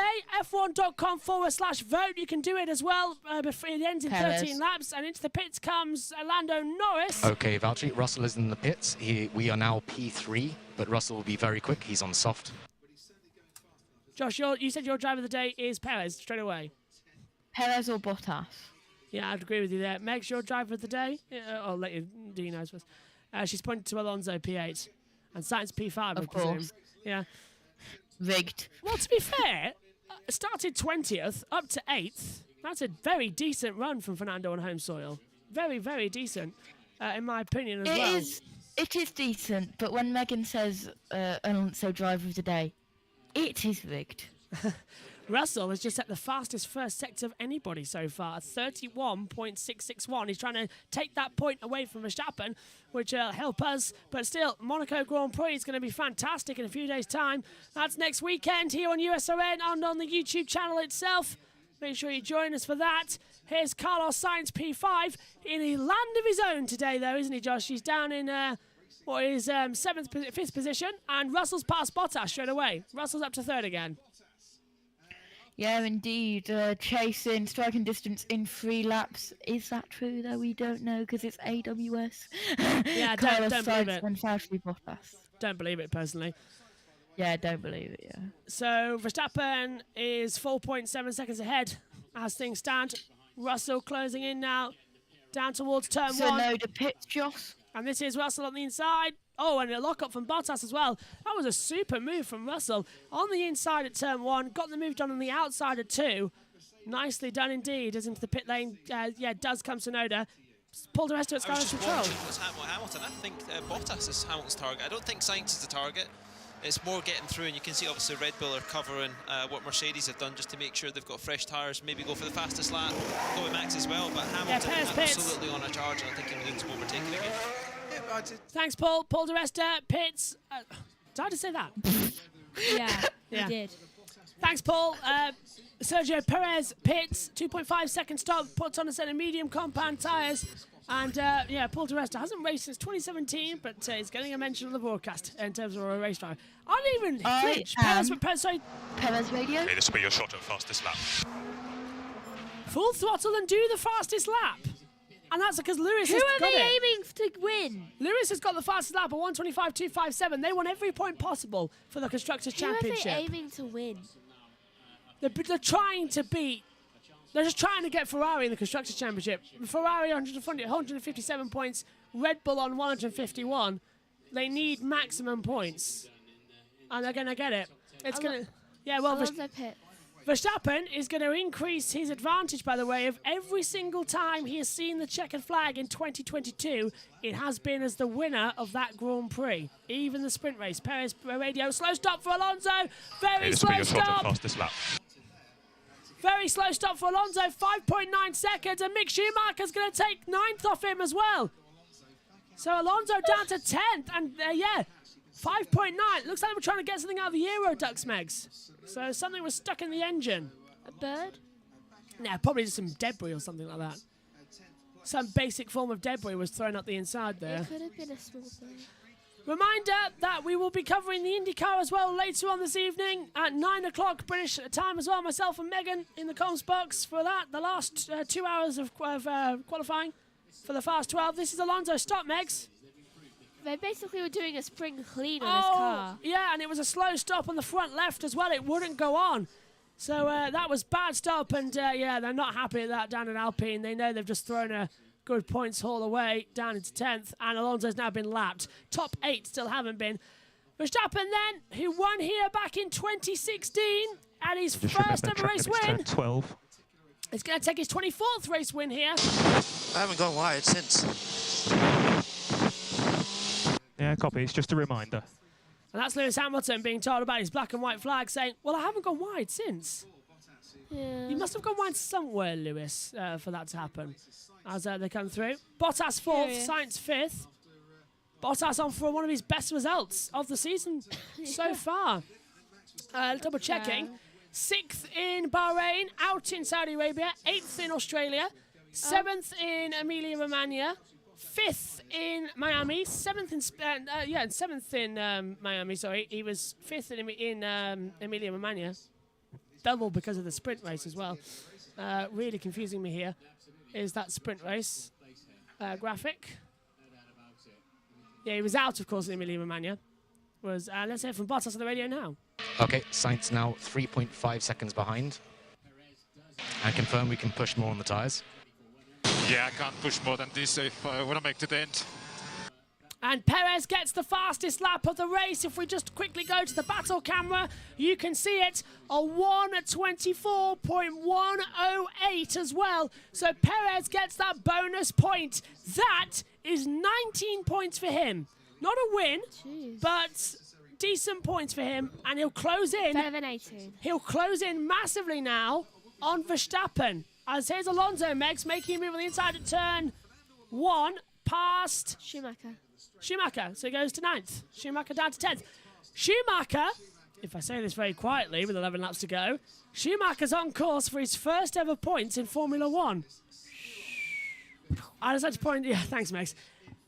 Mick Schumacher is on course for the first ever World Championship points at the track his dad won his first ever Grand Prix for Ferrari at in 1996. Crash, though, isn't he? Yeah. And here comes Tsunoda to pass Mick Schumacher for 10th place. And told you. Literally, I didn't even see that. Curse of the commentator, I'll take that. Sorry, Mick. Talk about Tsunoda for a bit. Joss, the door is that way? Yeah, it's down there. That way. Other way. Towards his point the right way. That's the one. Well, to be fair, there is a door there as well, and there's a door there. There's a big door there, and there's a door there. Emergency exit. But, come on, Mick! Get in the points! Get your first ever points in Formula 1.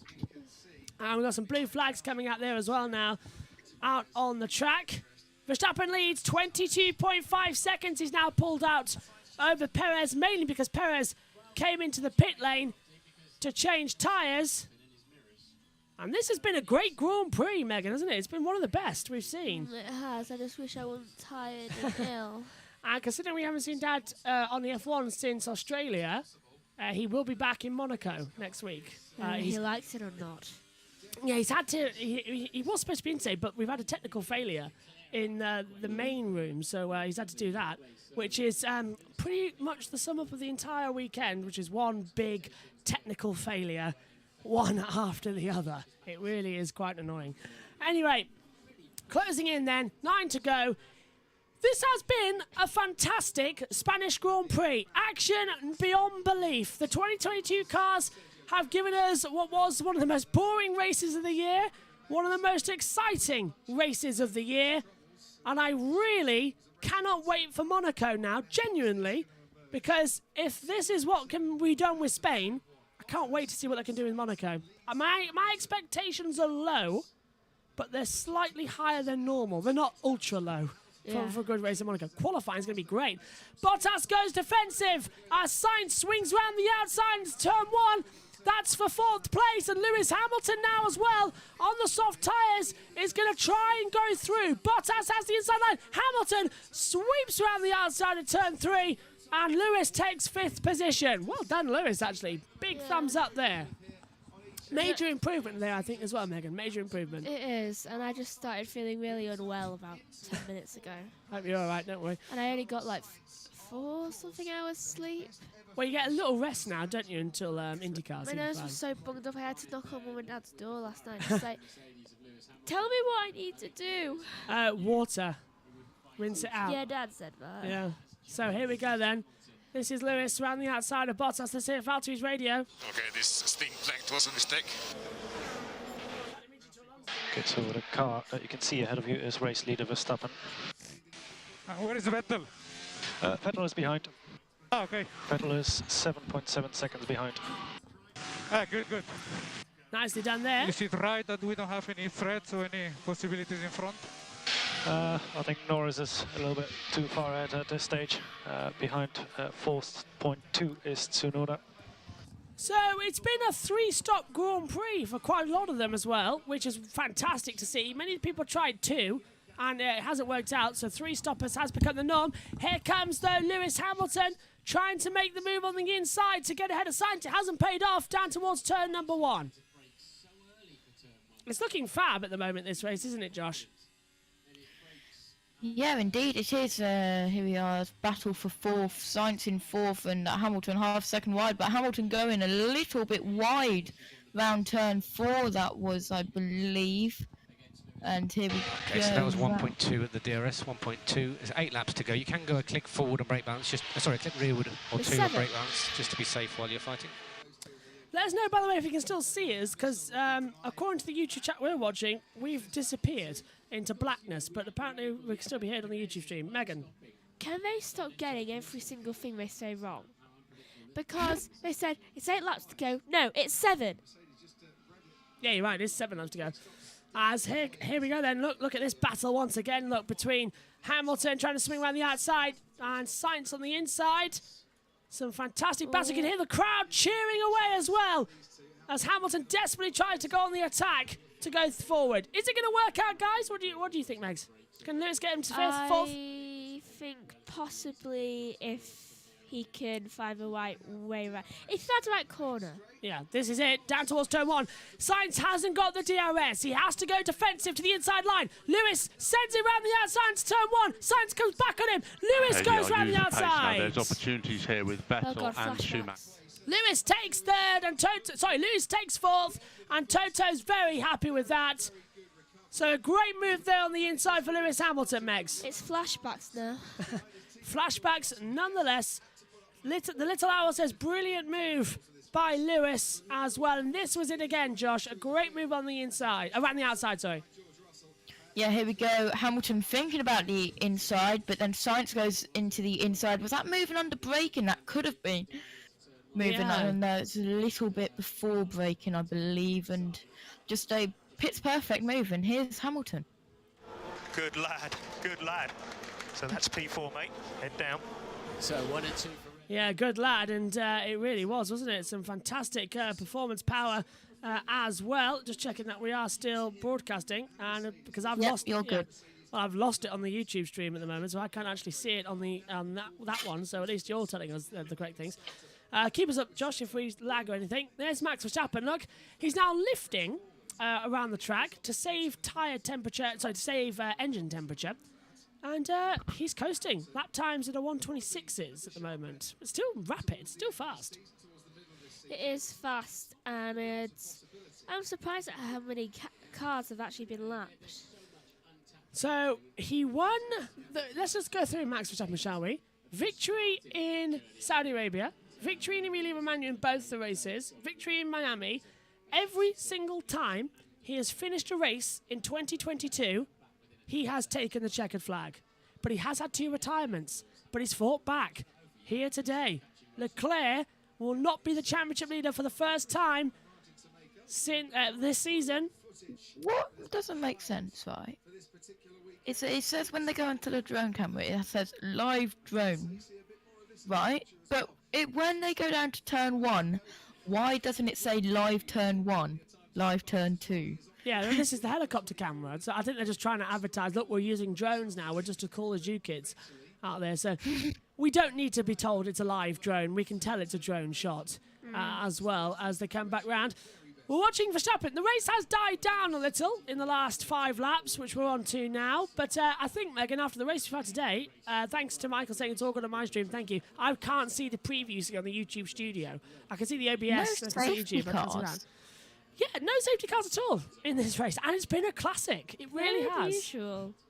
And with the stat that I said earlier on the USRN pre-show, 63% of the last 8 Grand Prix have been safety car or virtual safety car. Yeah, last 8 Grand Prix at this track. Most safety car appearances at 2, which happened in 2008 and 2018. But the safety car has been deployed in 8 Spanish Grand Prix at this track. And 3 races have been affected by rain, but none since 1996 at this track, which is fantastic. And let's just take a look, actually, because today it equals 2,997 laps completed around Barcelona now in racing terms. So we're nearly at the 3,000 lap mark. That's a lot of laps. Yeah. Are you covering Le Mans? Says I write books. Yes, we are. We don't talk about Le Mans. Unfortunately, I guess. Yeah, we don't talk because it's 24 hours live. Yeah, we don't talk about Le Mans, but yeah, we are covering it. Don't worry. And it'll be the whole race this time out as well. The whole 24 hours live. Last year we tried it. It was 12 live, 12 highlights. This year though, it's a lot easier. The whole 24 hours of Le Mans is going to be live. Fingers crossed. And I won't be commentating on all of it. Some hours I have to dip out to do Formula 1, but Megan's all hands on deck that weekend as well. Yay. It's going to be a weird one. It's going to be fun. What month is this?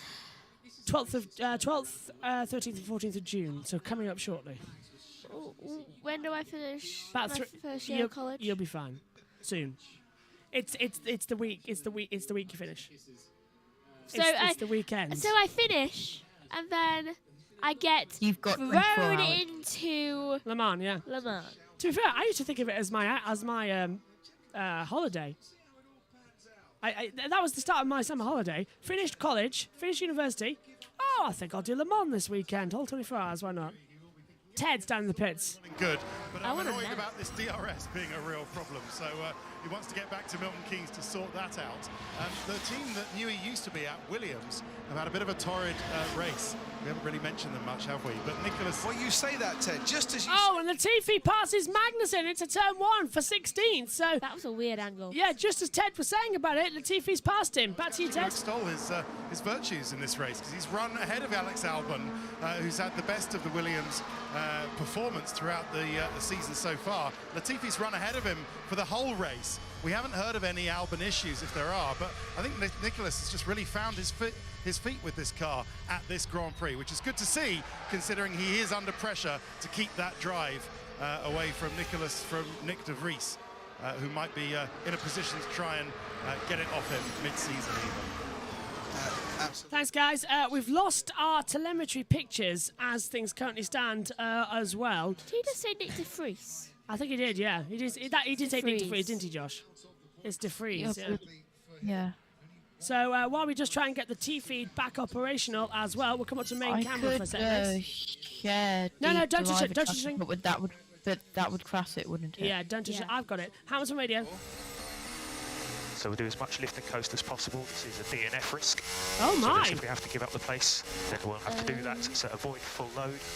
This is a DNF risk. So Lewis is now being told...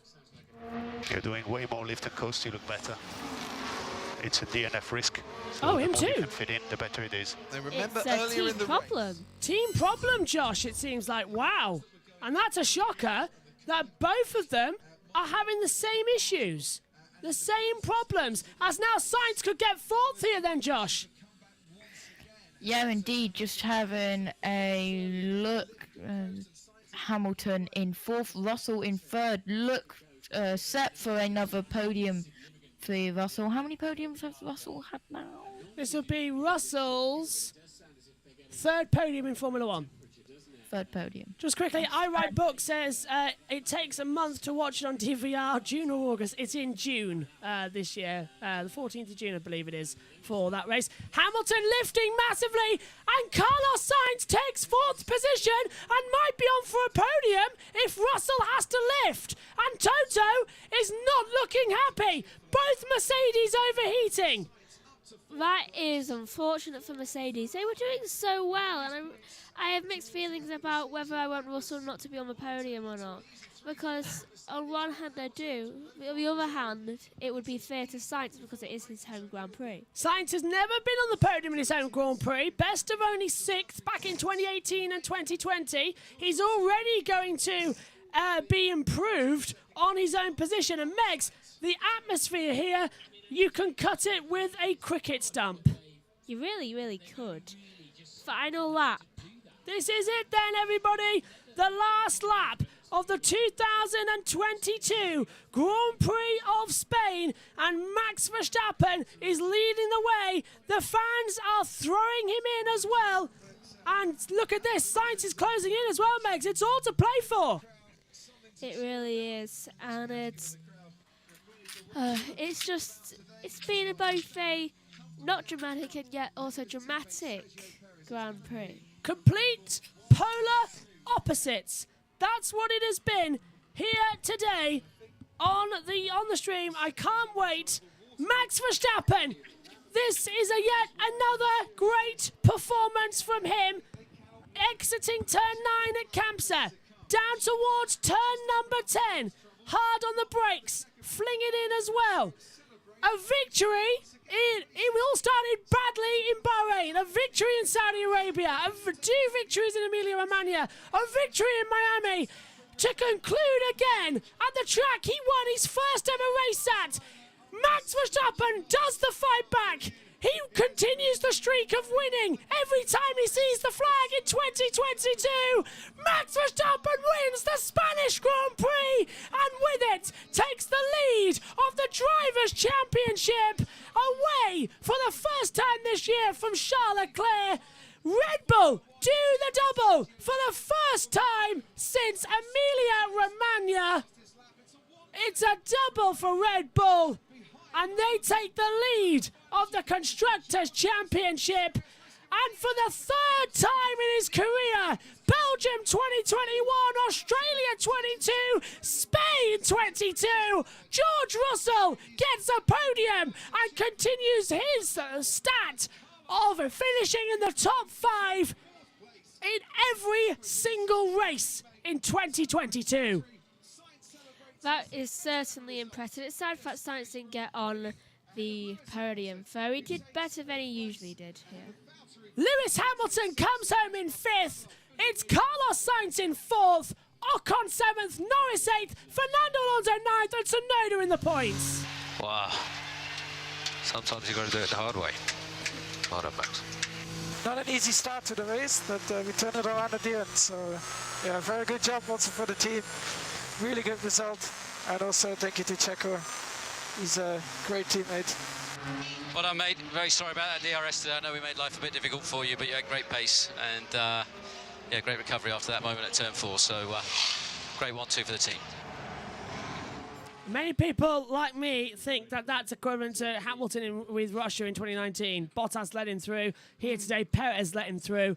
It's a Schumacher-Barrichello situation yet again. I don't like it that Verstappen's won. It was Perez's day, and for me, driver of the day goes to Sergio Perez, I think, as they come through. Sebastian Vettel finishes in 11th place as well. Daniel Ricciardo is 12th. Pierre Gasly 13th. Mick Schumacher slipped down to 14th in the end as well. 15th for Stroll, 16th for Latifi, Magnussen 17th, Albon 18th, Zhou and Leclerc out of the race as well. And the fastest lap of the day goes to Sergio Perez, a 1:24.108. He gets the bonus point as well. It's a formation home for Red Bull, their second 1-2 of the season, and they take the lead of the constructors. Here's Perez. Thank you for everything in that race. I'm happy for the team. But we need to speak later. Oh. Oh. Oh. That was, I can't believe you cost me my race type of... We need to speak later. Wow. Well. Also, Megan. Yeah. Just look at ninth. Just look at ninth position. Yeah, I've seen Alonso. I can't really shout right now because I've had a blocked up nose and I'm very, very tired. Humperdinck. Well, guess what, Megan? I'll do it for you. Alonso gets ninth. Yeah. Fab. Right. Humperdinck said hard way. Yeah, he hasn't really done it the hard way at all, has he, here today? Yeah. It's not really been the most dramatic for Max. He got gifted that win by Red Bull as well. But he takes the lead of the Constructors' sorry. Look at the tyres. Yeah, the pickup has been good. Takes the lead then of the Drivers' Championship now, Max Verstappen. Monaco in a week's time. That is going to be something else. And fingers crossed, it's going to be another great one. Today's been fab. Can't wait to see what's going to happen next as they come through. We'll go through the results in a few moments' time as well. But race winner is indeed Max Verstappen. What a dramatic race here he has. really, I think, not dominated, but he's been a surprise to us all as to what he could actually do today. That's the moment we need to talk about. We'll hear from the top 3 shortly as well, and then we'll go to the podium and the cool-down room as well. And Josh, who surprised you in that race then today? You got your pick a winner right in the end with Verstappen. You changed it very late. Yes. It was a bit controversial. I think Perez should have won, but of course, team orders playing in the game again, which I don't think that was right. Our White Book says Monaco is on Indy Day. Yep, next week. Monaco. And also MotoGP at Mugello. 3 big races on the same day. It's going to be chaotic as anything that day. And 3 British Touring Car races as well. British Touring Car races, race 1 I think is live, maybe. Race 2 and 3 are delayed until after the Indy 500 as well. So me and Josh going to have a very long night. This will be something stupid like 10 p.m. 10 p.m. at night. Lovely. Yeah, and maybe 11 p.m. at some points as well. So that's going to be quite fun. Unless I will make sure to get an early night, well, as early as I can, depending on where motorsports are. Team, by the way, for the 500, it'll be myself, Megan Birch and Josh Plays as well. USON will be in the background to do some co-streaming as well if there's a red flag period. We'll have the American lot from Grid Network as well doing some features as well. But right now, let's go down and listen to the top 3. Pedro Dalla Rosa is talking to Max Verstappen, Sergio Perez and George Russell. Mike, let's hear from the top 3. George, well done. What a race, man. Back on the podium. Can we say Mercedes is back now? I'd love to say that, but today was very tough. I gave it everything I could, and to hold Max off, he did an amazing job. And yeah, just so proud to be standing here. The guys have worked so hard, so this is to everyone back in Brackley and Brixworth. Thank you. We heard at one point that you were having overheating issues, and you couldn't push as much as you could. I mean, how much did it hamper you? It hurt us a lot, to be honest, but when I had the Red Bulls in my mirrors, all I was doing was my maximum to keep them behind, and it was an enjoyable, good couple of laps, and just pleased to be able to bring it home. P3, a lot of points on the board for us, so yeah, well done, Max. He did a great job. Well done, man. And tell us about the last few races. Could you push full, or did the car have still overheating issues? Because we saw with Luis that he had to back off. Yeah, it was very difficult in the last few laps. It was a survival race when we knew we had the gap, and as I said, just proud to bring it home in P3, and thanks to all the fans here. They've been amazing all weekend, and the support Formula 1 at the moment is in an incredible place, so it's great to be here at the moment. Well done, you did so well, man. Thank you. Okay, now let's hear from Max Verstappen, the race winner. Hey, Max, well done. Hey, your first victory again since 2016 here in Spain. We saw you having issues in turn 14 with the DRS. Tell us about it. Yeah, I mean, of course I went off. I suddenly had a lot of tailwind, so I just lost the rear, went off, and then of course I was in the train and I tried to pass, but my DRS was not always working. So yeah, that made it very tough. But we managed to, due to the strategy, to get ahead again and do our own race and eventually win the race. So difficult beginning, but a good end. And when you switch to a 3-stopper, I mean, without DRS or with the DRS not working that well, I mean, how did you manage to overcome that? Yeah, I tried to stay focused. Of course, it's not nice when stuff like that happen, but at the end, of course, very happy to win, and also very happy for Checo. You know, it was a great result for the team. Your pace with a soft tire was amazing. I mean, at one point you were the fastest by a country mile. Did the soft tires work very well with you, with your car? Yeah, I think so. I think the behavior of the car was good on the soft, but also on the medium, I think it was working quite well. So, very happy. And on the fight with George, I mean, we saw you a bit of frustrated at one point. I mean, he was closing the door, he was changing direction a bit too late. Yeah, it was more because of my DRS, you know. But yeah, at the end we managed to get ahead. Great, man. Well done, well done. Now let's hear from Sergio Perez, finish second. Hey. Man, you are Mexican, but we're in Spain, so you are half Spain. I mean, half Spanish now. Can we say that? Yeah, definitely. I mean, you obviously have two good drivers, but I've been feeling a lot of support this weekend, so I'm extremely happy to be on the podium for the first time in the Spanish Grand Prix. Man, 1-2 for Red Bull here in Spain. Amazing to be here in the podium. You could have won, though. Yes, I think it was close, but at the end it's a great team result, and I'm happy for that. I mean, we heard you on the radio at one point saying, "Let me attack George. I can get through."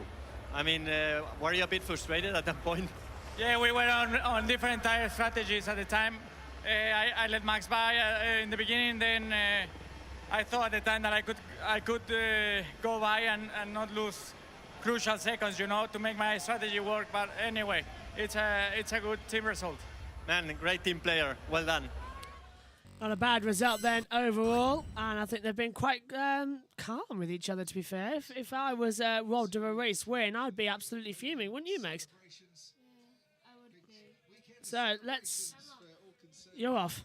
Oh, sorry, go on. I would be. Yes, I wasn't doing what he said when you were off, as they come through. So then, let's just keep an eye out on the full results. Let's listen to what the drivers have to say, though, in the cool-down room. Listen to the drivers in the cool-down room.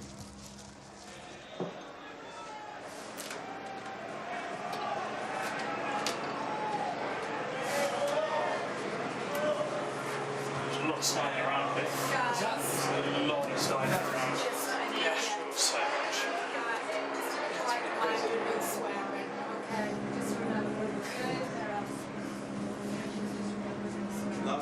How was your start? Yeah, it was good. I got a P3. I got hit by Checo on the right. It's literally the last one on the other side, so that's a good record. So the drivers in the cool-down room, if you're listening. Oh, and we've lost all audio now. I think we're not hearing the sound from the cool-down room. Oh. I thought I broke late, and then It keeps coming and going, doesn't it, Crofty? Has it gone? Sadly, a bit intermittent as the drivers talk over Carlos Sainz's spin. I'm sure Max won't want to talk too much about what happened to him, but he is. we go through here. This is a nice one. Yeah, that's good. He was I think, well, we might see some improvements next time from the TV directors, which might include microphones in built somewhere so that we can actually hear them, because that did not work at all at the moment here for this race as well as we come back through. Checking where Josh was for a second. We'll be on the podium in a second, then we'll go through the whole race results as well and get all of our questions answered from the Spanish Grand Prix. Onto the podium then, George Russell, for the third time in his Formula One career, will stand on the on the podium as well. Second time in third, one time in second as well across that as well. Further down as well, it's going to be Sergio Perez, who takes a very commanding second, and arguably Megan should have been the race win today. He should have been, yeah. And that's Sergio Perez's 18th career podium, but podium number 64 of his career, victory number 24 at the place where it all started. It's Max Verstappen, and in his honour, we hear the Dutch national anthem. Slightly early on that because I thought it was playing. It's the Dutch national anthem now from Max Verstappen. We have to talk over it. Even when you're real, you still managed to get that. Yeah, of course. Yeah, It's been a great race, hasn't it? It has been a great race. In my ear, for some reason, it hurts. Who's your driver of the day then? Alonso, because he managed to work his way up, all the way down from last. 9th place as well. It could have been more, but that pit stop cost him. He could have finished 7th. More at one point. Double points finish for Alpine though. 7th for Ocon, 9th for Alonso as well. And it's the Premier League final, I think, today. Or something like that. You can take a look at that now. Yeah, Josh is nodding his head. So now we know where Ian Birch was throughout the race. On a second skybox. How dare he? Yes, I know. And now the Austrian national anthem for Red Bull. Another victory for them as well. Christian Horner with the Ray-Bans on already. Josh, your thoughts on the Spanish Grand Prix? I thought it was a classic, and it's very rare that this track produces such good racing. These new cars have helped a lot. Yeah, it is a very interesting and quite a good race. from the boring ones like Paul Ricard in France and Circuit de Barcelona Catalunya here in Spain. Also, go on. We've covered 2 series, right? That have counted for pick a winner. W Series and Formula 1. Yes, I did them all the other day. Not to brag. Have you picked up more points again? But I got W Series pick a winner right and F1 pick a winner right. Not to brag. I know I got W Series right, but I can't remember who I picked for F1. I don't know who I picked for anything. I picked it on Thursday. That's how much I did it. Did I even pick W Series? I'm a leader, and I don't think I even picked. Yes, it was Chadwick you picked. He said so I got it right. Yeah. Podium now then for Max Verstappen. Roger Torrent presents the trophy to Max Verstappen, victorious here in Spain. The Constructors' Trophy. Cesar Martin Alcon, the Pirelli president, presents it to Red Bull for another victory. Your ears are dead, aren't they? So's mine, to be fair. They really hurt me. Anyway, that's a great one there. And Sergio Perez, Megan, is going to get 2nd place. Yay, that's brilliant. I'm glad for get 2nd place. And this day has just been really, really dramatic, but also not dramatic. Enough, yeah. It's been a weird day. We should have had a safety car. I'm surprised we didn't. No safety car? Yeah. No safety car at all. Nothing like that was planned. Everyone just went straight through. But also, Megan, the day is not over yet. We still have a small matter of IndyCar. An Indy 500 pole position fast 12. Cannot do that though, so my day is over. Yeah, your day's over. And over we go then for 3rd place for George Russell. And now, as ever, it's champagne time! Carmen rings out in the background. Intermittently, I'll admit, but it's champagne time here in the Spanish Grand Prix. Max Verstappen wins, Sergio Perez 2nd, George Russell is 3rd. Megan, what a race in Spain. It has been a good race. Monaco, 7 days' time. Who's going to take victory there? With Verstappen now leading the title. Perez. All right, brave call. Right, let's take a look then at the full results from the Spanish Grand Prix. It's Max Verstappen who is victorious. Sergio Perez is 2nd, George Russell 3rd, Carlos Sainz 4th, Lewis Hamilton is 5th, Valtteri Bottas 6th, Esteban Ocon 7th, Lando Norris 8th, Fernando Alonso 9th, and Yuki Tsunoda rounding out the points in 10th position as well. Further down, it is Sebastian Vettel 11th, Danny Ricciardo 12th, Pierre Gasly 13th, Mick Schumacher 14th, Lance Stroll 15th, Nicholas Latifi 16th, Kevin Magnussen 17th, Alexander Albon 18th, Zhou Guanyu 19th, out of the race, as well as Charles Leclerc. What a result it has been here today. And if I come up quickly to the main camera and open up the where Josh Plays is. Josh, final words from you today. What a race. What a Monaco we have to look forward to. Josh? Yeah, I know. See, we've got to wrap up. We've run out of time. What's your thoughts on Monaco then in 2 weeks' time? It's a bit crazy. It was a good race. Megan, Monaco, you're winning Sergio Perez. It's going to be a great one, isn't it? It is, especially Leclerc's future crash. Thoughts on the Ferrari not having a great race today? Sainz fought back, but Leclerc was out of it. I think Leclerc's going to be out of it for another week. It's going to be a great one. My thanks to you all for watching. We'll be back in 7 days' time as we go to the streets of the Principality. The Monaco Grand Prix is next. Leclerc and Verstappen have closed up in the title. My thanks to you all for watching. It's good night to you all.